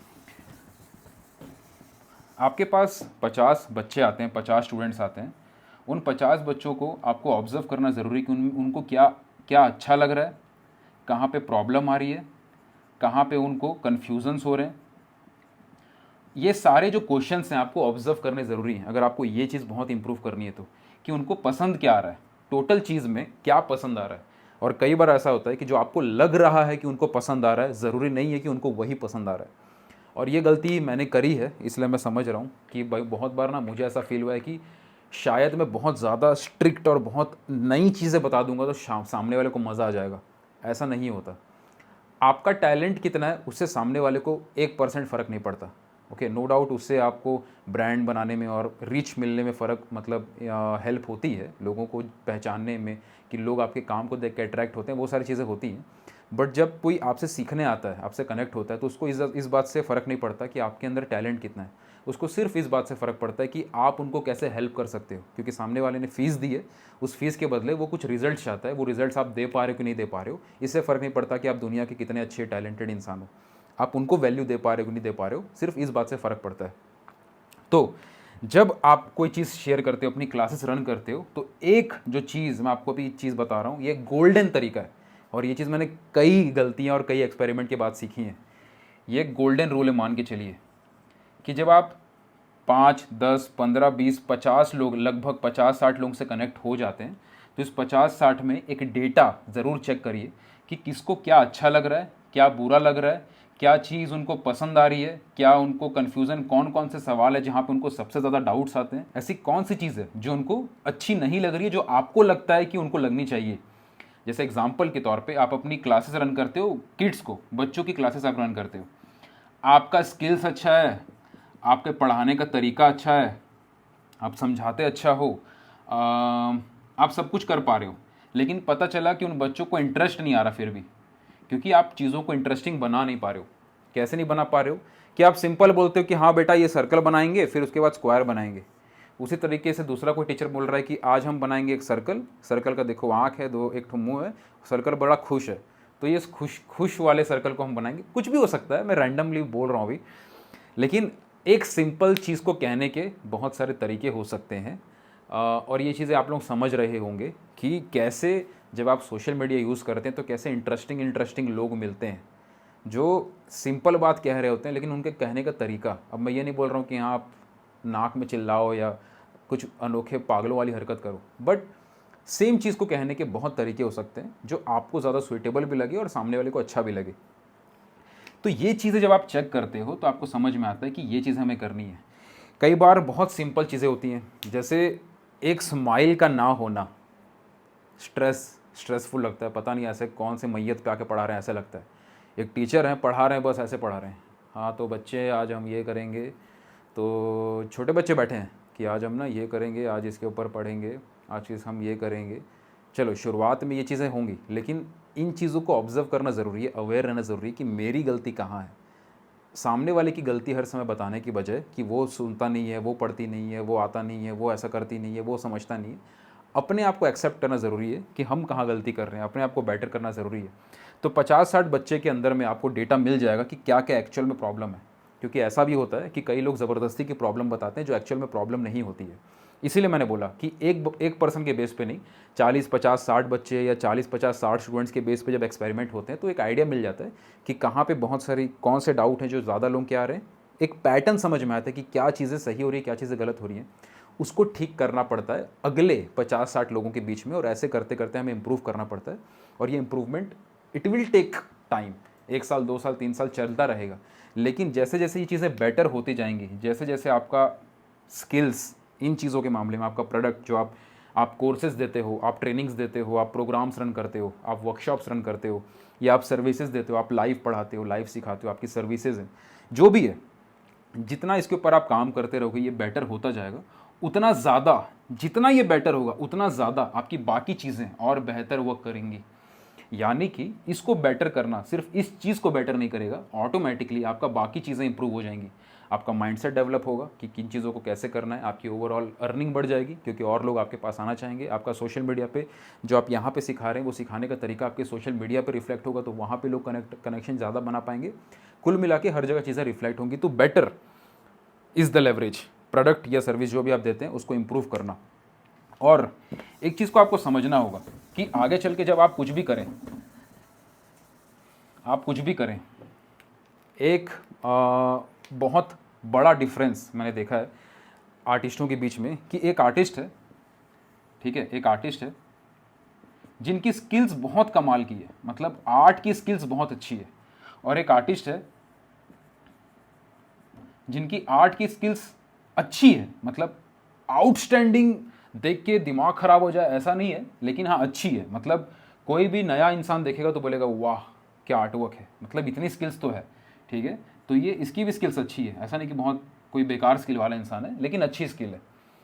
अब कंपैरिजन करेंगे तो दुनिया का, अब इसको भी हम किसी और से कंपेयर कर देंगे तो उससे इससे बेटर कोई निकल सकता है। तो कंपैरिजन के हिसाब से तो सब ऊपर नीचे हो सकते हैं, लेकिन हाँ एक बेसिक स्टैंडर्ड से ऊपर है। ओके, जैसे अगर रफ एग्जांपल में दूं तो अरिजीत सिंह की हम एग्जांपल ले रहे हैं, साथ में हम बगल में कोई कोई नया सिंगर है, जैसे मान लो कोई भी सिंगर, जैसे कोई इंडियन आइडल में कोई सिंगर आया जो टॉप 10 में है या टॉप 5 में है, उसको कोई नहीं जानता है, अभी फेमस नहीं है, लेकिन इंडियन आइडल के थ्रू थोड़ा बहुत फेम उसको मिला है, लेकिन टॉप 5 में, लेकिन गाता तो एक नंबर होगा ना, तभी तो टॉप 5 में पहुंचा। लेकिन अरिजीत सिंह कहाँ पे, हम उसको उससे कंपेयर नहीं कर सकते, लेकिन हाँ सिंगिंग के मामले में बहुत अच्छा है। कंपैरिजन की बात कहीं और, लेकिन एक स्किल उसका अचीव हो चुका है। तो उस स्किल्स के बाद ये जो चीज़ें हो जाती हैं, इसके बाद सिर्फ टैलेंट काम नहीं आता कि आपकी स्किल्स कितनी अच्छी है, बहुत सारी चीज़ें ऐड हो जाती है जो यहाँ पे हमने बात करी। उन चीज़ों के बेस पे जो फाइनेंशियल ग्रोथ जिसको बोलते हैं, वो अचीव होनी शुरू होती है कि अपने आप को प्रेजेंट कैसे कर रहा है, इसका ये माइंडसेट है कि नहीं है कि मुझे इस तरीके से और लोगों को हायर करना है, ग्रो करना है, या इस एक पर्टिकुलर चीज़ से बाहर निकल के काम करना है। क्या होता है कि हम उस बाउंड्री के अंदर फंस जाते हैं। जैसे मैंने एक इंसान का, एक नाई का एग्जांपल दिया कि नाई बाल काट रहा है, तो वो नाई अपने आप को सिर्फ नाई, एक बार्बर समझ रहा है, अपने आप को सिर्फ नाई समझ रहा है, तो वो वही रहेगा जो वो अपने आप को समझ रहा है। लोग भी उसको वही नज़र से देखेंगे जो वो अपने आप को समझ रहा है। जब आप एक आर्टिस्ट बनते हो और आप ग्रो करते हो तो आप अपने आप को आर्टिस्ट मानते हो, नो डाउट, लेकिन जब आप ग्रो भी करोगे तो ऐसा नहीं होगा कि आप एज एन आर्टिस्ट कुछ कम हो गए। ये एक बहुत बड़ी प्रॉब्लम है आज हमारे सोसाइटी में, आर्ट की फील्ड में। आर्ट की कम्युनिटी इतनी ग्रो क्यों नहीं कर रही है, उसका सबसे बड़ा रीज़न ये सब मानसिकता है, ये सब बेकार फालतू की मानसिकता। कि ये जो डायलॉग हमने सुने हैं कि अगर आप एक आर्टिस्ट हो, एक सच्चे कलाकार हो, तो आप आर्ट करो, ओके, इसके अलावा कुछ मत करो। किसने कहा, ये डेफिनेशन कौन देके गया है? कहीं पे लिखा है, किसी किताब में लिखा है कि अगर आप एक आर्टिस्ट हो तो सिर्फ आप आर्ट करोगे, उसके अलावा कुछ नहीं कर सकते आप? पिकासो को हम जानते हैं ना एज एन आर्टिस्ट, क्या वो, आपको क्या लगता है कि वो सिर्फ आर्ट करते थे? क्या वो ये सारी चीज़ें नहीं सीखते थे? क्या वो ये चीज़ें नहीं समझते थे कि मार्केट पोजीशनिंग क्या होती है, किस तरीके से गैलरीज वर्क करती हैं, किस तरीके से चीज़ें होती हैं, क्या क्या होता है? टीचिंग जब वो करते थे, उनके कई सारे ऐसे लोग थे जिनको वो ने बहुत कुछ सिखाया है। तो क्या ये चीज़ें वो नहीं समझते थे? हमें नहीं पता कि वो ये सब चीज़ करते थे क्योंकि वो चीज़ें दिख नहीं रही होती थी। आज जब आप मुझे देख रहे हैं, अब आज से पहले अभी तक हम यूट्यूब पे जब मैं वीडियोज़ बनाता था तो मैं इन सब टॉपिक्स पे बात नहीं करता था।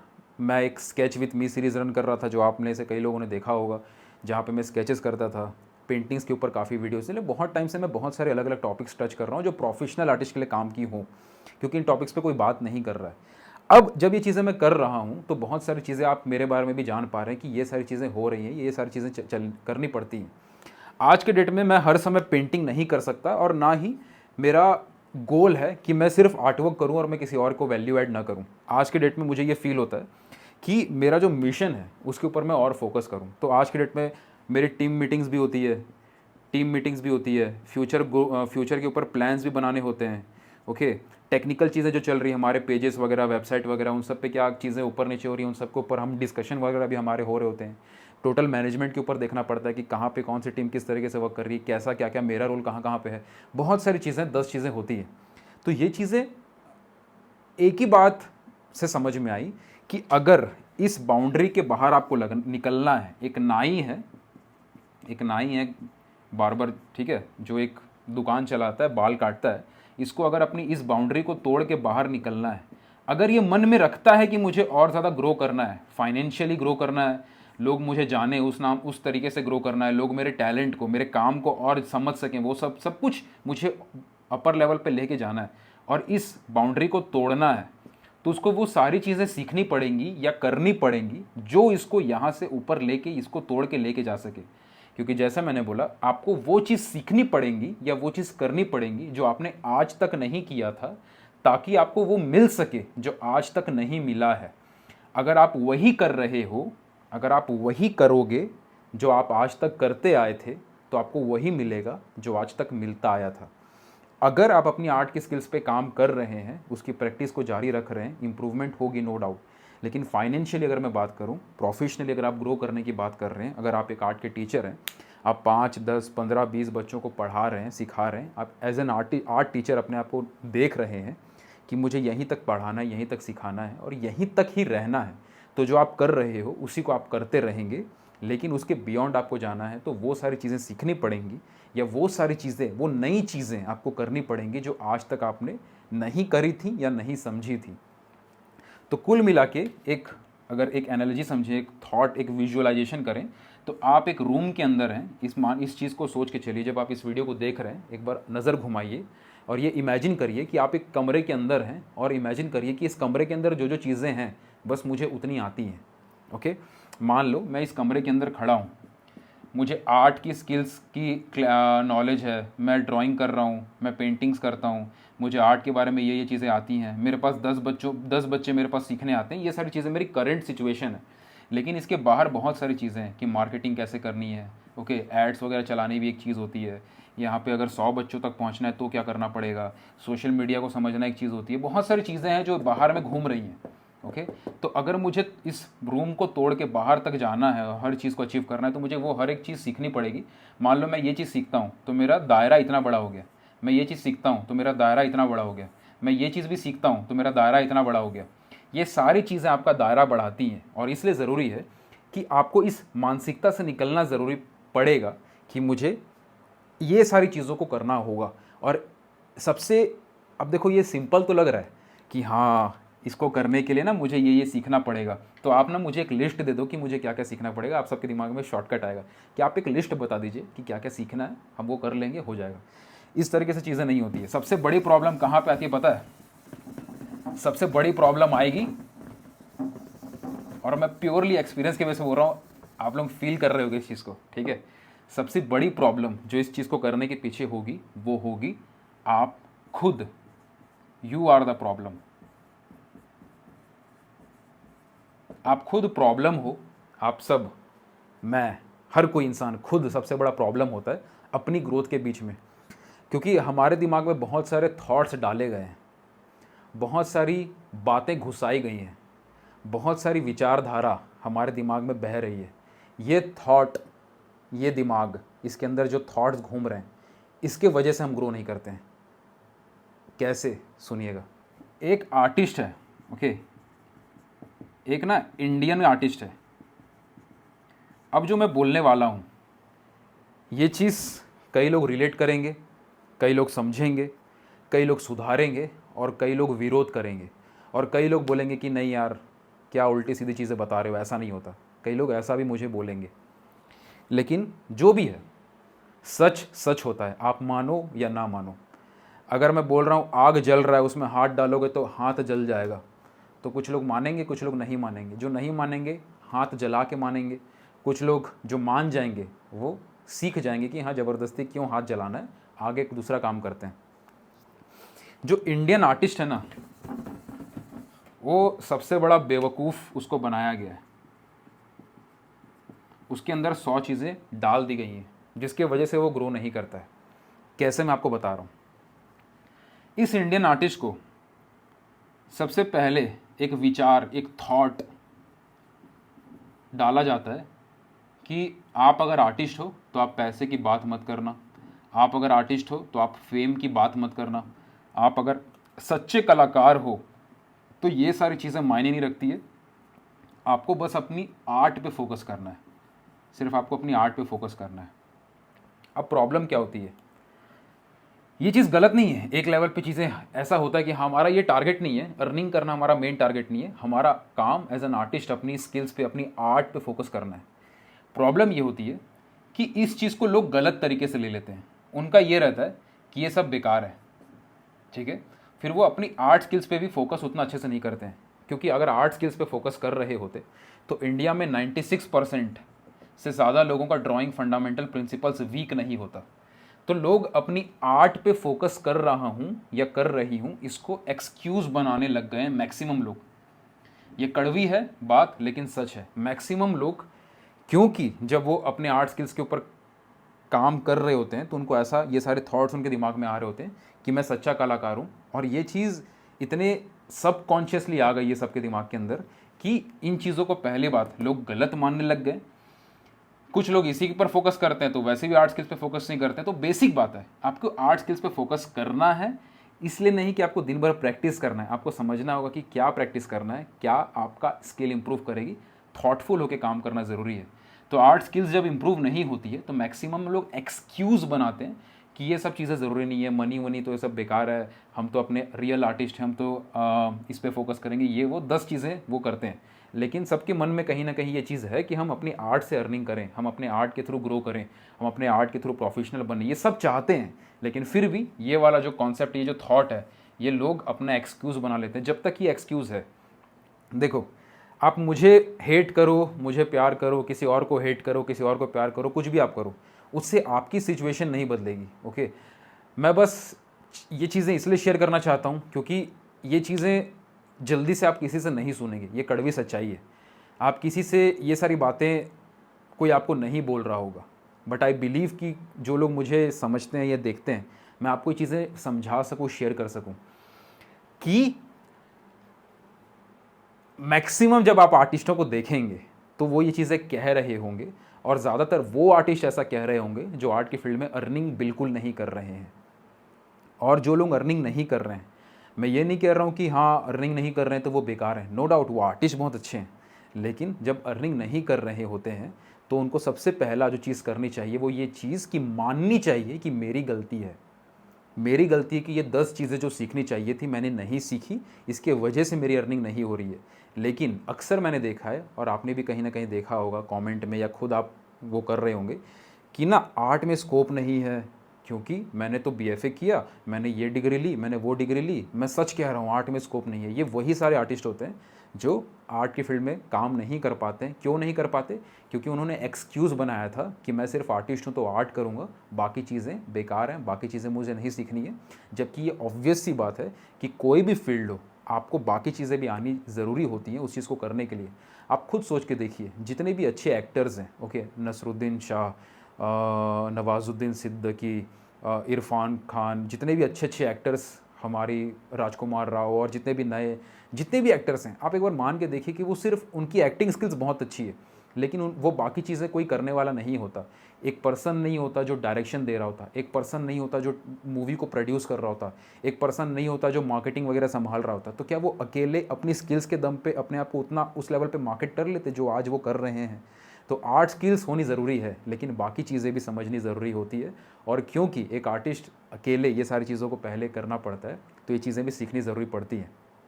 तो ये वाला थॉट सबसे पहले निकालना ज़रूरी है कि आर्टिस्ट हैं तो सिर्फ आर्ट कर रहे हैं तो आर्टिस्ट हैं, बाकी चीज़ें भी आपको सीखने की ज़रूरत है, बाकी चीज़ें भी इम्पॉर्टेंट है। तो डिग्री उग्री जब मैं बोलता हूँ ना मारो गोली, तो इसलिए बोलता हूँ क्योंकि बाकी चीज़ें लोग फोकस नहीं कर रहे हैं, वो सब सीखना ज़रूरी है। दूसरा, इंडियन आर्टिस्ट के अंदर ये थॉट है कि हम अगर बाकी चीज़ें करेंगे, हम अगर सेल्स करेंगे या मार्केटिंग करेंगे या ये चीज़ें करेंगे, वो चीज़ें करेंगे, तो लोग क्या कहेंगे? कुछ तो लोग कहेंगे, लोगों का काम है कहना। डायलॉग मारना बहुत आसान होता है, लेकिन ये सिंपल चीज़ मैक्सिमम लोग करते नहीं हैं। बोलना आसान होता है कि कुछ तो लोग कहेंगे, लोगों का काम है कहना, हम लोगों की नहीं सुनते, हम जो करना चाहते हैं हम करते हैं, ये लोग कहते हैं। लेकिन रियल में सोचते हैं कि लोग क्या सोचेंगे। सोचना चाहिए भी, लेकिन ये समझना भी चाहिए कि वो चीज़ उनको हेल्प कर रही है कि नहीं कर रही। अगर आप एक आर्टिस्ट हो, आप खुद सोच रहे होगे, आपने ऑब्ज़र्व किया होगा कि जब जब आप सोचते हो अर्निंग के बारे में, मार्केटिंग के बारे में, और ये तब होता है जब आपकी आर्ट स्किल्स अच्छी हो गई हो, तो कहीं ना कहीं सोशल मीडिया पे कहीं ना कहीं कोई आपको एक इंसान मिल जाएगा जो डायलॉग मार रहा होगा कि तू अगर सच्चा कलाकार है तो ये सब नहीं कर रहा होता, तू अगर आर्टिस्ट होता तो ये नहीं कर रहा होता, तू अगर आर्टिस्ट होता तो ये मार्केटिंग और ये सब चीज़ नहीं कर रहा होता। ये चीज़ें बोलने वाले लोग एक दो मिल जाते हैं, उससे वजह से आर्टिस्ट का मोटिवेशन गिर जाता है और आर्टिस्ट फिर सोचना शुरू कर देता है कि ये सब चीज़ मैं क्यों कर रहा हूँ, इसके वजह से मैं कहीं आर्टिस्ट कम तो नहीं हो जाऊँगा। तो कहीं हमारा अपने थॉट के लेवल पे हम अपने आप को कम कर देते हैं। आप अपनी स्किल्स को ग्रो करो, बाकी चीज़ें सीखो, अर्निंग करना शुरू करो, ग्रो करोगे तो अपने आप जो लोग हैं वो लोग हट जाएंगे। कहीं आपने वो सुना है ना कि देखा है ना कि जब लोग सोशल मीडिया यूज़ करते हैं तो लोग अपोज करते हैं, यार सोशल मीडिया क्या है, ये बेकार है ये सब। 10,000 फॉलोअर होते हैं तो लोग बोलते हैं ये क्या है, ठीक ठाक है, ठीक है ना, काम चल जाएगा, क्या दिक्कत है।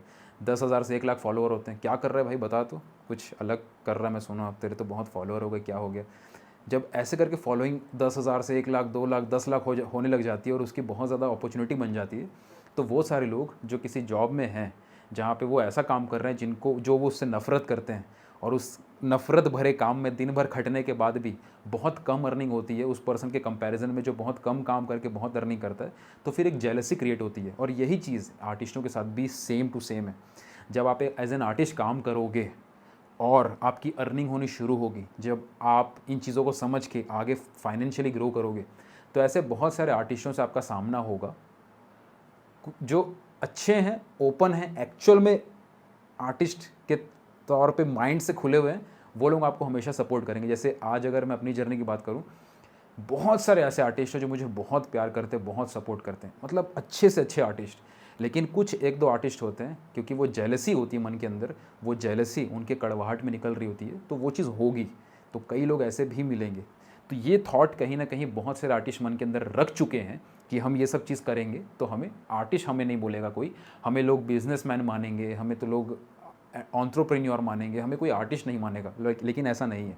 आप काम कर रहे हो, आप अपने स्किल्स पे काम कर रहे हो, आप ग्रो कर रहे हो, आप फाइनेंशियली ग्रो कर रहे हो, तो आप आर्टिस्ट के नाम से जाने भी जाओगे और आप अपनी लाइफ को जी भी पा रहे होगे, फाइनेंशियली ग्रो भी कर पा रहे होगे।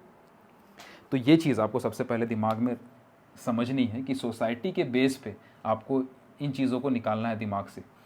तीसरी चीज़, इंडियन आर्टिस्ट का सबसे बड़ा प्रॉब्लम कि फेलियर का डर, कि फेल हो जाएंगे, नहीं हो पाएगा तो कैसा होगा। और ये इतना डरते हैं, इतना डर जो कि सबको लगता है, लेकिन इस डर के वजह से लोग वो करते हैं जो लोग भेड़ चाल में चलने वाली बात है। मैं एक सिंपल सा बात आप सबको पूछता हूँ, आदमी आर्टिस्ट बनता है और उसके मान लो घर वाले सपोर्ट नहीं करते हैं, ठीक है। मान लो एक आदमी आर्टिस्ट बन रहा है, उसको सपोर्ट नहीं मिल रहा है, ठीक है, फिर भी वो आर्टिस्ट बनना चाहता है। घर वाले, यार, रिश्तेदार उतना सपोर्ट नहीं कर रहे हैं, फिर भी वो आर्टिस्ट बनना चाहता है। अब आर्टिस्ट क्यों बनना चाह रहा था इन द फर्स्ट प्लेस? क्योंकि मेरा पैशन था आर्ट करना, मुझे अच्छा लगता था, मेरी आर्ट स्किल्स अच्छी भी हो रही थी, तो मुझे लगता था कि मैं इस चीज़ में ग्रो कर सकता हूँ या कर सकती हूँ। ये थॉट था उस आर्टिस्ट का। वो आर्टिस्ट ने सपोर्ट के बिना अपना काम शुरू किया। जैसे काम करना शुरू किया, जो लोग सपोर्ट नहीं करते थे वही लोग ज्ञान देते हैं, वही लोग डायलॉग मारते हैं, वही लोग ये चीज़ बताना शुरू कर देते हैं कि अब तू आर्ट में जा रहा है तो ये कर, ठीक है, अब तू आर्ट में जा रहा है ना तो डिग्री ले ले, अब तू आर्ट में जा रहा है ना तो ये वाला सर्टिफिकेट ले ले, अब तू आर्ट में जा ही रहा है तो ये कर ले। कल तक तो सपोर्ट नहीं कर रहे थे, आज बता क्या रहे हो कि मुझे क्या करना है। चलो अच्छी बात है, सामने वाले ने सजेशन दिया।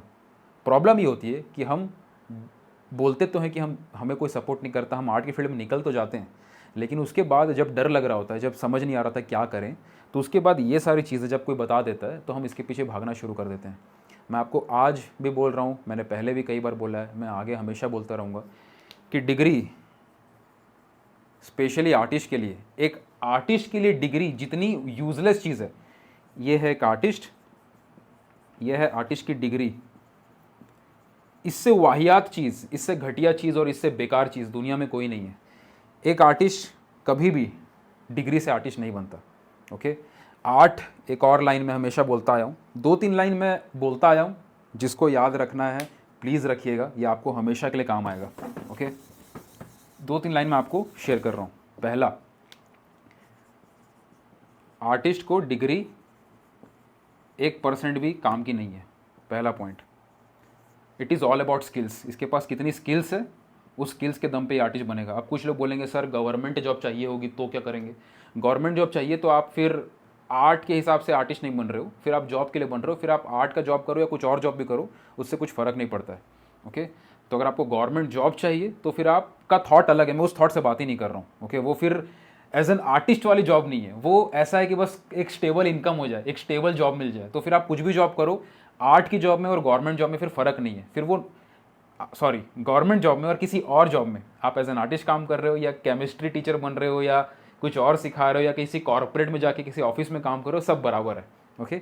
तो ये चीज़ अलग है। तो डिग्री कहीं से भी किसी भी हालत में ज़रूरी नहीं है एक आर्टिस्ट के लिए। दूसरा, art is more like business and less like job.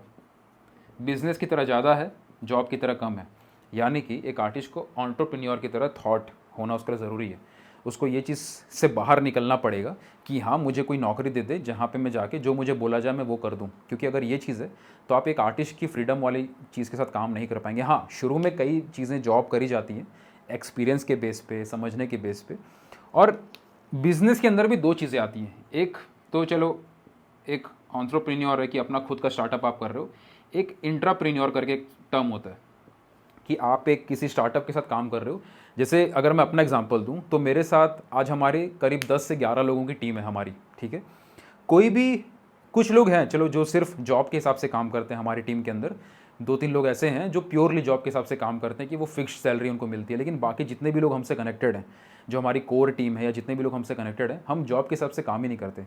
Maximum लोग जितने हमारी टीम में हैं सब अपने अपने लेवल पे एक एंटरप्रेन्योर का थॉट रखते हैं कि वो अपने डिपार्टमेंट में अपना उनको अलाउड है कि वो कुछ भी सोचें, कुछ भी करें, उनका क्रिएटिविटी।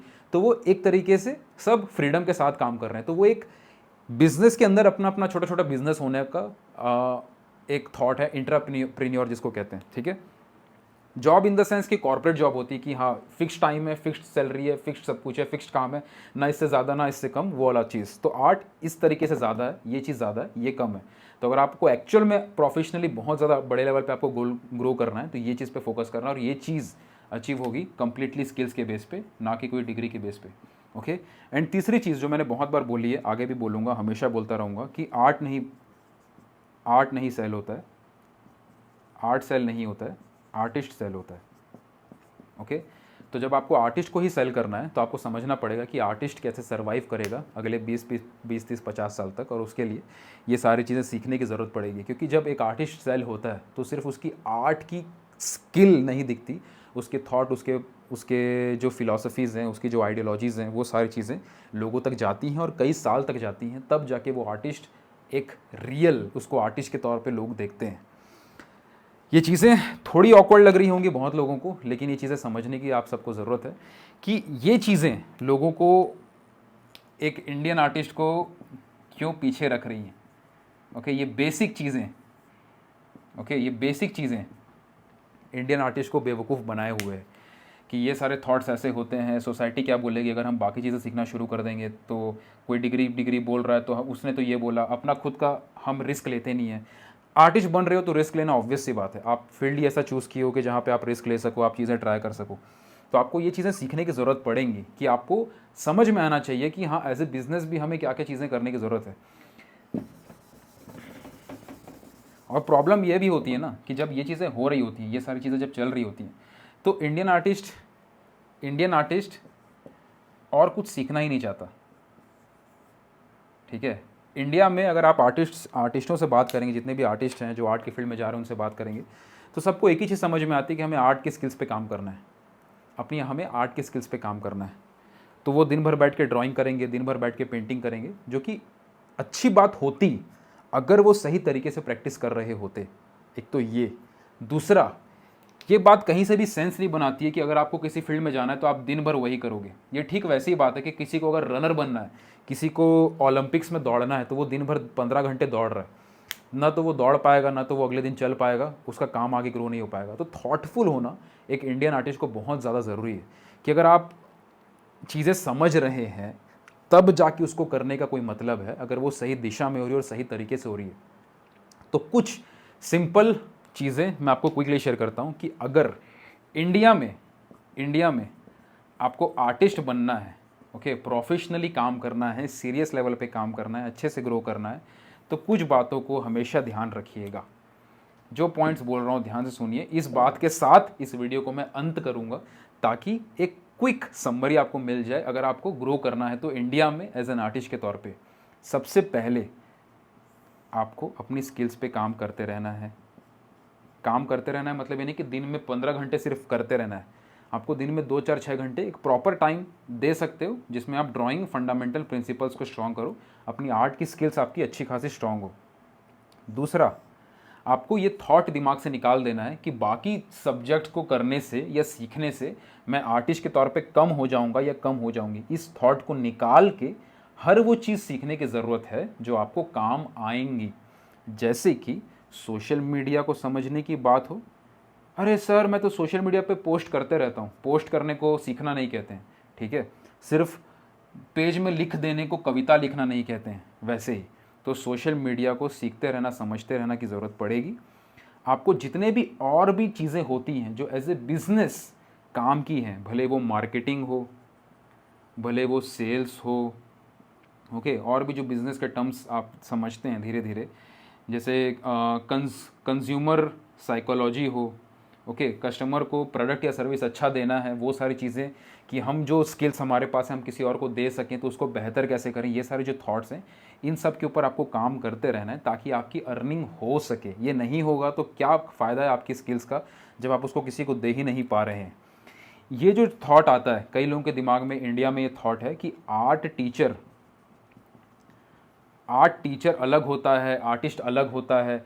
अच्छा, एक चीज़ बहुत ना, एक मैं आपको चीज़ बताता हूँ, मतलब आपको सुन के अजीब सा लगेगा और मुझे भी सुन के थोड़ा सा हंसी सा आया था, लेकिन फिर बात वही हो जाती है कि बंदर को, अगर आप एक बंदर को क्लासिकल सिंगिंग सिखाओगे तो वो बंदर नहीं सीख पाएगा, आपको टेंशन अलग हो जाएगी। तो एक बंदर मुझे मिला था, उसने कहा कि भाई अगर आप अपनी पेंटिंग को सेल करते और इससे आपकी अर्निंग होती तो आप आर्टिस्ट होते, लेकिन आप तो अपनी एजुकेशन के थ्रू अर्निंग कर रहे हो, आप अपनी क्लासेस के थ्रू अर्निंग कर रहे हो, आप टीचिंग दे के अर्निंग कर रहे हो, तो आप आर्टिस्ट नहीं हो, आप सिर्फ आर्ट के टीचर हो। तो अब ये बंदर, तो चलो इसको बंदर को हम नहीं समझा सकते, लेकिन जो स्मार्ट पीपल हैं आप सबको मैं कुछ बेसिक समझाता हूँ। आर्टिस्ट, आर्ट का टीचर, ये सारे वर्ड्स को सबसे पहले दिमाग से निकाल दीजिए कि इसका कोई डेफिनेशन होता है। एक आर्टिस्ट की कोई डेफिनेशन नहीं होती।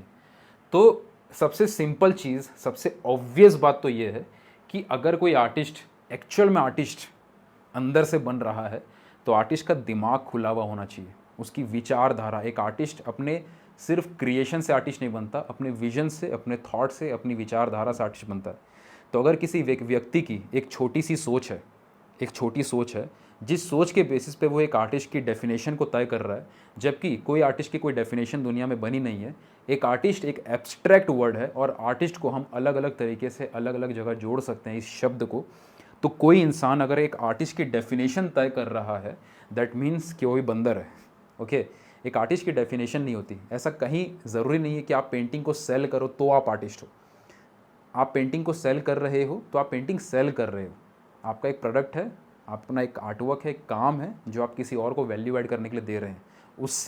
उससे कनेक्शन नहीं है आपकी आर्टिस्ट होने का। ओके, तो देयर इज़ नो डेफिनेशन कि आप ये करोगे तो आप आर्टिस्ट हो और ये करोगे तो आप आर्टिस्ट नहीं हो। तो पहला तो ये, ठीक। सेकंड पॉइंट, इस बंदर ने बोला कि आर्ट, अगर आप अपनी क्लासेस दे रहे हो, आप सिर्फ आर्ट के टीचर हो, तो ये सिर्फ आर्ट के टीचर कहीं ना कहीं आर्ट के टीचर की डिसरेस्पेक्ट है। और ये मैं पर्सनली ये सारे कमेंट्स को नहीं लेता हूँ, ये सारी चीज़ों को नहीं लेता हूँ, बट मैं लोगों के लिए शेयर कर रहा हूँ कि ये चीज़ें कईयों के साथ होंगी। खुद को आपको ये क्लियर रखना है कि आर्ट के टीचर हो जाना इस बात का कोई प्रमाण नहीं है कि आप आर्टिस्ट नहीं हो। एक आर्ट का टीचर भी आर्टिस्ट है और एक आर्टिस्ट आर्ट का टीचर शायद नहीं है। एक आर्टिस्ट आर्ट का टीचर बनने के लिए उसको 10 चीज़ें करनी होंगी, लेकिन एक आर्ट का टीचर अपने आप में ज़रूर आर्टिस्ट है। मैं फिर से बोल रहा हूँ, रिपीट कर रहा हूँ, एक आर्टिस्ट ज़रूरी नहीं है कि आर्ट का टीचर हो, क्योंकि आर्ट का टीचर होने के लिए उसको अपनी वैल्यू किसी और को देनी आनी चाहिए। लेकिन एक अच्छा आर्ट का टीचर एक आर्टिस्ट ज़रूर है, क्योंकि वो अपनी कला से सोसाइटी में इम्पैक्ट डाल रहा है। और एक आर्टिस्ट का काम ही वही है, सोसाइटी में वैल्यू ऐड करना। अगर आप अपनी पेंटिंग्स बना रहे हैं लेकिन आपके वजह से सोसाइटी में कोई वैल्यू एडिशन नहीं हो रहा, तो आपके इस दुनिया में एग्जिस्ट करने का कोई बेनिफिट अभी हो नहीं रहा है। वो चीज़ें धीरे धीरे आपको करनी होंगी। तो सिर्फ एक आर्ट का टीचर है, ये चीज़ दिमाग से निकालिएगा, क्योंकि आर्ट का टीचर होना एक बहुत बड़ा कॉन्सेप्ट है। और जब एक आर्ट का टीचर कोई बनता है तो कहीं ना कहीं उसकी वजह से आर्ट की अवेयरनेस बढ़ रही होती है। तो जितने भी आर्ट के टीचर्स अभी देख रहे हैं, जब आप आर्ट टीचिंग देते हैं आपकी वजह से आर्ट की अवेयरनेस बढ़ रही होती है। अवेयरनेस जब बढ़ती है तो आर्ट की डिमांड बढ़ रही होती है, और जब डिमांड बढ़ रही होती है तो आर्ट का स्कोप बढ़ रहा होता है। तो ये सारी चीज़ें इकोनॉमिकली कनेक्टेड है। तो ये एक चीज़ हो गई। तीसरा, जब कोई बोलता है कि आप पेंटिंग सेल करो तो ही आर्टिस्ट हो, और आप पेंटिंग सेल नहीं कर रहे हो तो आप आर्टिस्ट नहीं हो, तो आप सबसे पहले दिमाग से निकाल दीजिए कि किसी चीज़ को सेल करने से या किसी चीज़ को सेल नहीं करने से कोई टैग नहीं लगता। तो ये सारे जो कॉन्सेप्ट्स हमें सुनने को मिलते हैं या ये सारे कॉन्सेप्ट जो इंडिया में कुछ बंदर सोचते हैं, उन सबको फॉलो, उन सबको सुनने समझने के बजाय खुद अपना दिमाग लगाइएगा कि आपको सिंपल इन चीज़ों के ऊपर फोकस करना है। ओके, इन चीज़ों के ऊपर कि स्किल्स पे काम करो, सोशल मीडिया, सेल्स, मार्केटिंग, जो भी अलग अलग एजुकेशन है उसको लेने पे फोकस करो। हाँ, एक और बंदर मुझे मिला था रास्ते पे मतलब सोशल मीडिया पे कहीं पे, उसने कहीं पे लिखा, मैं एक वीडियो बना रहा था कि कैसे प्रोफेशनल आर्टिस्ट बनना है, प्रोफेशनली आर्टिस्ट के तौर पे काम करना है। तो मैंने उसमें बताया था कि मार्केटिंग और ये सब चीज़ें सीखने की ज़रूरत है। तो उसने लिखा, तो क्या आर्टिस्ट अर्निंग करने के लिए काम करेंगे? बंदर प्यारे, अभी थोड़ा सा रुकिए, आपसे बात नहीं हो रही है, हम हॉबी आर्टिस्ट की बात नहीं कर रहे हैं, हम प्रोफेशनल आर्टिस्ट की बात कर रहे हैं, तो ऑब्वियसली अर्निंग की बात होगी, ठीक है। तो उसने फिर था कि हाँ, तो आर्टिस्ट नहीं, मार्केटिंग आर्टिस्ट। अरे भाई, आर्टिस्ट होता है, मार्केटिंग आर्टिस्ट क्या होता है? ठीक है, दुनिया का कोई भी चीज़ आप देखते हो वहाँ पे वो चीज़ें मार्केटेड हुई हैं, तभी तक वो चीज़ें आप तक पहुँची है। अगर वो मार्केटिंग उसमें नहीं हो रही होती तो वो हमें पता ही नहीं चली होती। किसी चीज़ के बारे में हम जान पाए हैं क्योंकि वो मार्केटिंग की गई है। मार्केटिंग नहीं की गई होती तो वो चीज़ अपने घर पे पड़ी हुई होती, हमें पता ही नहीं होता कि वो चीज़ दुनिया में एग्जिस्ट भी करती है। तो ये सारी चीज़ें कई लोग एक्सक्यूज़ बना लेते हैं कि ये चीज़ें हमारे काम की नहीं है, हम क्यों सीखें। कई लोग ये बोल देते हैं, कई लोगों का ये रहता है कि कहाँ से सीखें, ये सारे थॉट्स आते हैं। लेकिन ये सारी चीज़ आपको खोजनी है, समझनी है और इसके ऊपर सीखने के ऊपर काम करना है। तीसरा चीज़, ये सारे थॉट्स आपको निकालने होंगे कि आर्टिस्ट अलग होता है, आर्ट का टीचर अलग होता है। अगर आर्टिस्ट बनना है तो ऐसे अर्निंग करनी है, आर्टिस्ट अगर ऐसे अर्निंग नहीं करेगा तो वो आर्टिस्ट नहीं है। तो मैंने ये चीज़ ऑलरेडी अपने एक वीडियो में बताया था कि कैसे एक आर्ट का टीचर, आर्ट का इन्फ्लुएंसर, आर्टप्रेन्योर कैसे कनेक्टेड है, उसको देखिएगा कि आर्ट टीचिंग से एक ईजी रास्ता मिल जाता है आपको अर्निंग करने का। जब आपको अर्निंग करने का रास्ता मिल जाता है तो आपको उसके अंदर 100 चीज़ें और करनी होती है, जैसे अपनी आर्ट टीचिंग को इम्प्रूव करना, अपनी कम्युनिकेशन को इम्प्रूव करना, सिखाने के तरीक़ों को इम्प्रूव करना। ये सारी चीज़ों पे जब आप काम करते हो तो ओवरऑल एज ए पर्सन आप इम्प्रूव करते हो, आपकी पर्सनैलिटी इंप्रूव होती है क्योंकि आप चीज़ों को समझा पा रहे हो, शेयर कर पा रहे हो, कनेक्ट कर पा रहे हो, लोगों के साथ कनेक्शन बना पा रहे हो। तो आपकी पर्सनैलिटी डेवलप होती है, आप प्रेजेंटेबल बनते हैं। तो जब ये चीज़ें इंप्रूव होंगी तो कल की डेट में जब अब पेंटिंग को सेल करने की बात हो, गैलरीज आने की बात हो, एग्जीबिशंस में जाने की बात हो, जो भी चीज़ें करने की बात हो, ये सारी चीज़ें यहाँ पे काम आती हैं। और जैसे जैसे आपकी अर्निंग इंप्रूव हो रही होती है, बाकी चीज़ें आप एक्सपेरिमेंट कर पाते हो और इसके वजह से आपका नाम और बढ़ रहा होता है। तो आपको एक लंबा टाइम मिल जाता है, अपने पर्सनल ब्रांड पे काम करने का, ताकि आप एक ब्रांड बन सकें ओवर ए पीरियड। मैं इस जर्नी पे हूँ, मुझे अभी 50 साल और काम करना है, मैं जर्नी पे काम करता रहूँगा। लेकिन जो मैंने अभी तक एक्सपीरियंस किया, जो मेरे थॉट्स हैं, जो मेरे विचार हैं, मैं शेयर करता रहूँगा। कई लोग मुझसे कनेक्ट करेंगे, कई लोग नहीं करेंगे, बट जो लोग कर रहे हैं इस चीज़ों को फॉलो करना शुरू कर दीजिए। ओके, कुछ साल लगेंगे लेकिन इंडिया में बहुत स्कोप है प्रोफेशनली ग्रो कर पाने का। ये सारी विचारधारा आप डेवलप कर लेंगे, ये सारी चीज़ें आप थॉट आपके क्लियर हो जाएंगे। आई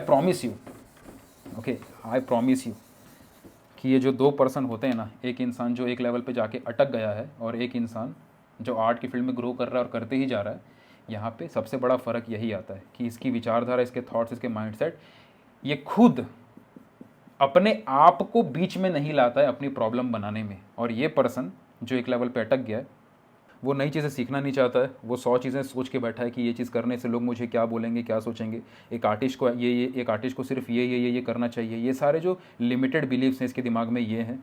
इसको अपने कंफर्ट जोन से बाहर निकलने का इसका थॉट नहीं है। ये फ्यूचर के बारे में काम नहीं कर रहा है। ये लगता है कि ये सोचता है कि मैं ही बेस्ट हूँ तो मैं सारे काम अकेले करूँगा, तो ये अकेले करता है। ये किसी और को कनेक्ट करने का, टीम में लाने का, और लोगों तक कनेक्शन बनाने का, ये सब चीज़ वो ट्राई नहीं करता है। तो ये बहुत सारी चीज़ें जिसकी वजह से ये अटका हुआ है। और देयर इज़ अ रीज़न कि ये पर्सन अगर ग्रो करे जा रहा है तो ये सारी चीज़ें रास्ते पे काम कर रहा है। भले हो सकता है वो चीज़ें हमें दिख नहीं रही हो, लेकिन वो चीज़ें बिहाइंड द सीन चल रही होती हैं। ये पर्सन सोशल मीडिया भी समझ रहा होता है, ये पर्सन मार्केटिंग, सेलिंग सब कुछ समझ रहा होता है। वो चीज़ें पब्लिकली नहीं दिख रही होती, लेकिन इसके काम में वो चीज़ डेवलप हो रही होती है, जिसके वजह से इसका काम ग्रो हो रहा होता है। तो ये कुछ बेसिक थॉट्स थे, बेसिक कॉन्सेप्ट थे जो इंडिया में प्रॉब्लम है। इन चीज़ों को ठीक करने की ज़रूरत है। अगर आपको आर्ट की फील्ड में प्रोफेशनल बनना है तो सिर्फ डिग्री, डिप्लोमा, सर्टिफिकेट मिल जाए, ये सब करना बंद करके अगर आप सीरियस हो आर्ट की फील्ड में, तो आपको थोड़ा सा सीरियस होना पड़ेगा। थोड़ा रिस्क टेकिंग एबिलिटी आपके अंदर होनी चाहिए, डिसीजन मेकिंग होना चाहिए कि हाँ, 4 लोगों ने डरा दिया तो आप डर गए और फिर रुक के बैठ गए। अगर आप यही सोचते रहोगे, आप खुद और ऐसा नहीं है कि 4 लोगों ने डरा दिया, कई लोग ईगो में ले लेते हैं कि दुनिया चाहे जाए भाड़ में, दुनिया मना कर रही तो हम करेंगे। करेंगे, अच्छी बात है कि हाँ आपके अंदर गट्स है कि आप करना चाहते हो, लेकिन एक बेसिक कॉमन सेंस भी रखना है। कॉमन सेंस भी बहुत वीक है अभी बहुत सारे लोगों का। अगर ऐसा नहीं है कि कोई बोल रहा है कि हाँ यहाँ पे खाई है, यहाँ पे खाई है और यहाँ पे मत जाओ गिर के मर जाओगे, तो आप बोल रहे हो नहीं तुझे क्या पता, मैं तो जाऊँगा और गिर के फिर मरोगे बाद में। तो बेसिक कॉमन सेंस लगाना है कि कहाँ पे लोग क्या बोल रहे हैं, तो किसको मानना है, किन चीज़ों को नहीं मानना है। और ये चीज़ें कैसे पता चलेंगी, थोड़ा सा दिमाग लगाओगे तो पता चल जाएंगी। जैसे सिंपल मैं आपको एग्जांपल देता हूँ।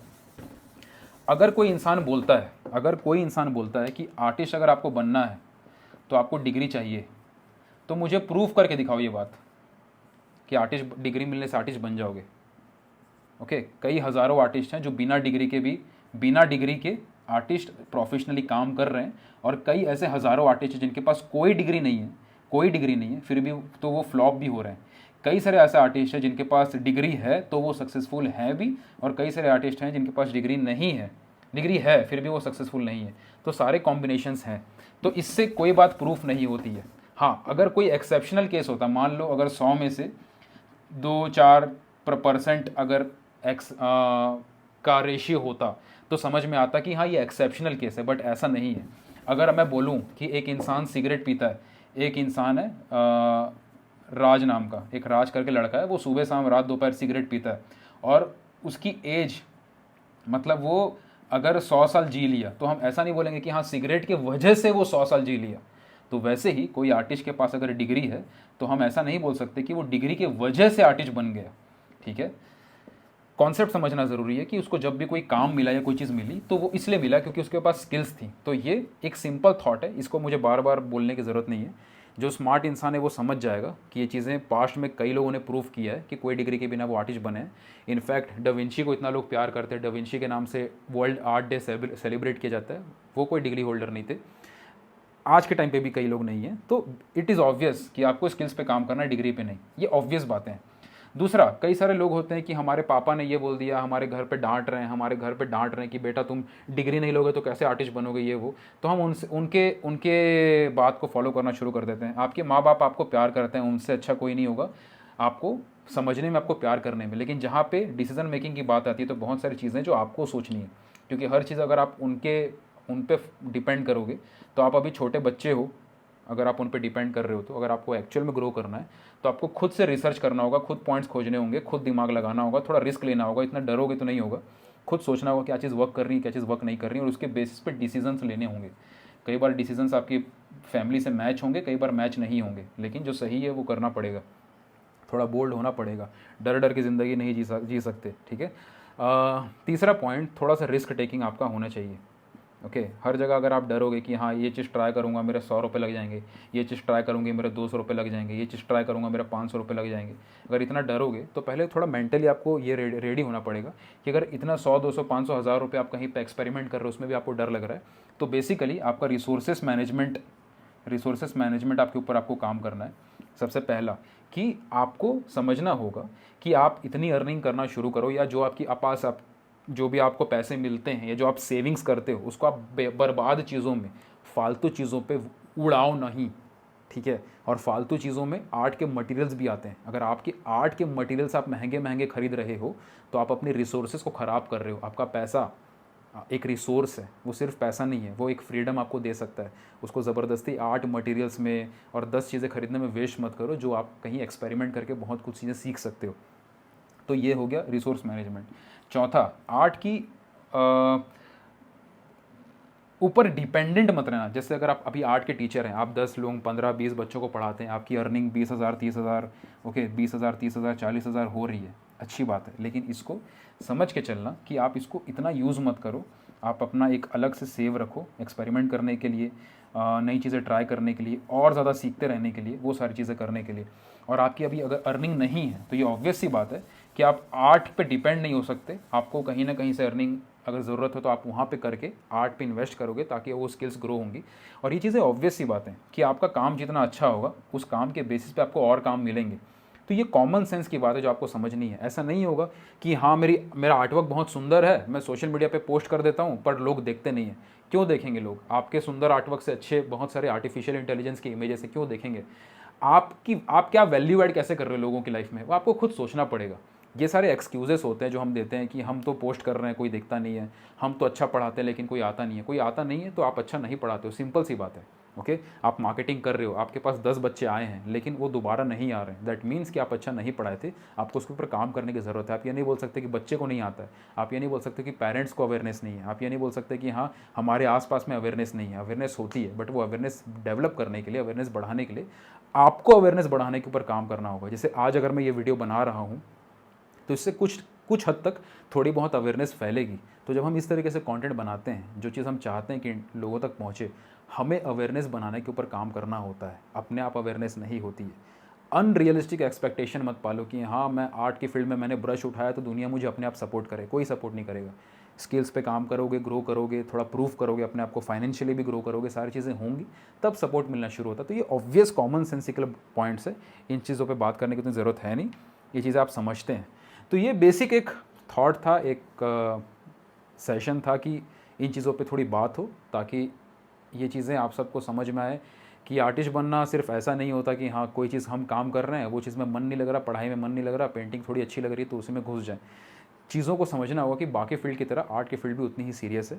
आप ऑलरेडी आर्ट के टीचर हैं, आप अपनी बच्चों की 10 बच्चे, 15 बच्चे, 15, 20, 30 स्टूडेंट्स की क्लासेस रन कर रहे हो, तो ये सारे थॉट्स को डेवलप करना अपने अंदर ज़रूरी है। अगर आपको उस बैरियर को तोड़ना है जिस बैरियर के अंदर अभी तक आप फंसे हुए हैं, आपको वो करना पड़ेगा जो कोई और नहीं करना चाहता, लेकिन आपको पता है कि वो ज़रूरी है, तो आपको वो करना पड़ेगा, भले आपका मन हो या ना हो, ताकि आपको वो मिल सके जो अभी तक आपको नहीं मिला था।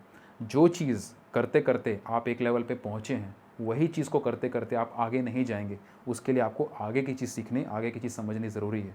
और ये बहुत सिंपल, बहुत इंपॉर्टेंट, बहुत इफ़ेक्टिव पॉइंट्स हैं जो हर एक आर्ट के टीचर, स्पेशली आप सबसे मैं बात कर रहा हूँ, ज़रूरी है। ओके, आई होप आपको इस वीडियो से काफ़ी वैल्यू मिली हो, काफ़ी क्लैरिटी मिली हो। एक और चीज़ मुझे आप सबको बताते हुए काफ़ी खुशी हो रही है कि द ब्रांडेड आर्टिस्ट हमारा जो बिज़नेस प्रोग्राम है, हमने उसे हाल ही में पब्लिक किया है। द ब्रांडेड आर्टिस्ट की जो सारी डिटेल्स हैं हमने डिस्क्रिप्शन में लिंक दिया है, वहाँ पे जाके आप देख सकते हैं। ये स्पेशली उनके लिए है जो आर्ट की फील्ड में, आर्ट की टीचिंग लाइन में जा रहे हैं और बड़े लेवल पे ग्रो करना चाहते हैं, आर्टप्रेन्योर लेवल तक जाना चाहते हैं। द ब्रांडेड आर्टिस्ट के 2 सेगमेंट्स हैं, एक the branded artist training and एक the branded artist service. The branded artist training के अंदर हम बिज़नेस की ट्रेनिंग्स प्रोवाइड करते हैं, सो दैट जितने भी आर्ट के टीचर्स ऑलरेडी बन चुके हैं या बनने चाहते हैं आगे चल के, उनको बिज़नेस के ऊपर सारी नॉलेज मिल सके।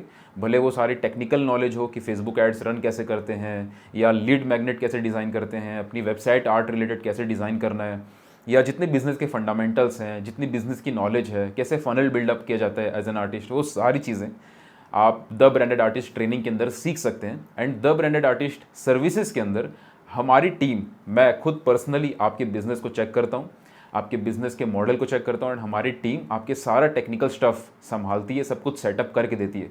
भले ही वो आपका लैंडिंग पेज बनाना हो, या आपकी वेबसाइट को डिज़ाइन करके देना हो, या आपकी ईमेल मार्केटिंग को सेट करना हो, या आपके एड्स मैनेजर को संभालना हो ताकि आपके ऐड इनऑर्गेनिक लीड्स भी आपके पास आ सकें, सारी चीज़ें, सारी टेक्निकल चीज़ें हमारी टीम आपको करके देती है। प्लस मैं आपके पूरे बिज़नेस को समझता हूँ और उसमें और क्या सुधार हो सकता है, क्या बिज़नेस मॉडल आपको ठीक किया जा सकता है, सो दैट आपकी अर्निंग काफ़ी और ज़्यादा इंक्रीज़ हो सके, आप उसको कर सकते हैं। लेकिन द ब्रांडेड आर्टिस्ट सर्विस के अंदर कुछ क्राइटेरिया है कि कौन कौन लोग उसमें अप्लाई कर सकते हैं, कौन कौन नहीं कर सकते हैं। ये सारे क्राइटेरिया हमने सारी डिटेल्स शेयर कर रखी है। अगर आप ऐसे व्यक्ति हैं जो इन दोनों क्राइटेरिया में कहीं फिट बैठते हैं, तो बिल्कुल इस प्रोग्राम को आप चेक कर सकते हैं। इस वीडियो के नीचे डिस्क्रिप्शन में आप जब स्क्रॉल करेंगे तो आपको द ब्रांडेड आर्टिस्ट का लिंक मिल जाएगा, उस पेज पे सारी डिटेल्स मेंशन करी गई है। Thank you so much again for watching this video. Love you all, love art, live art.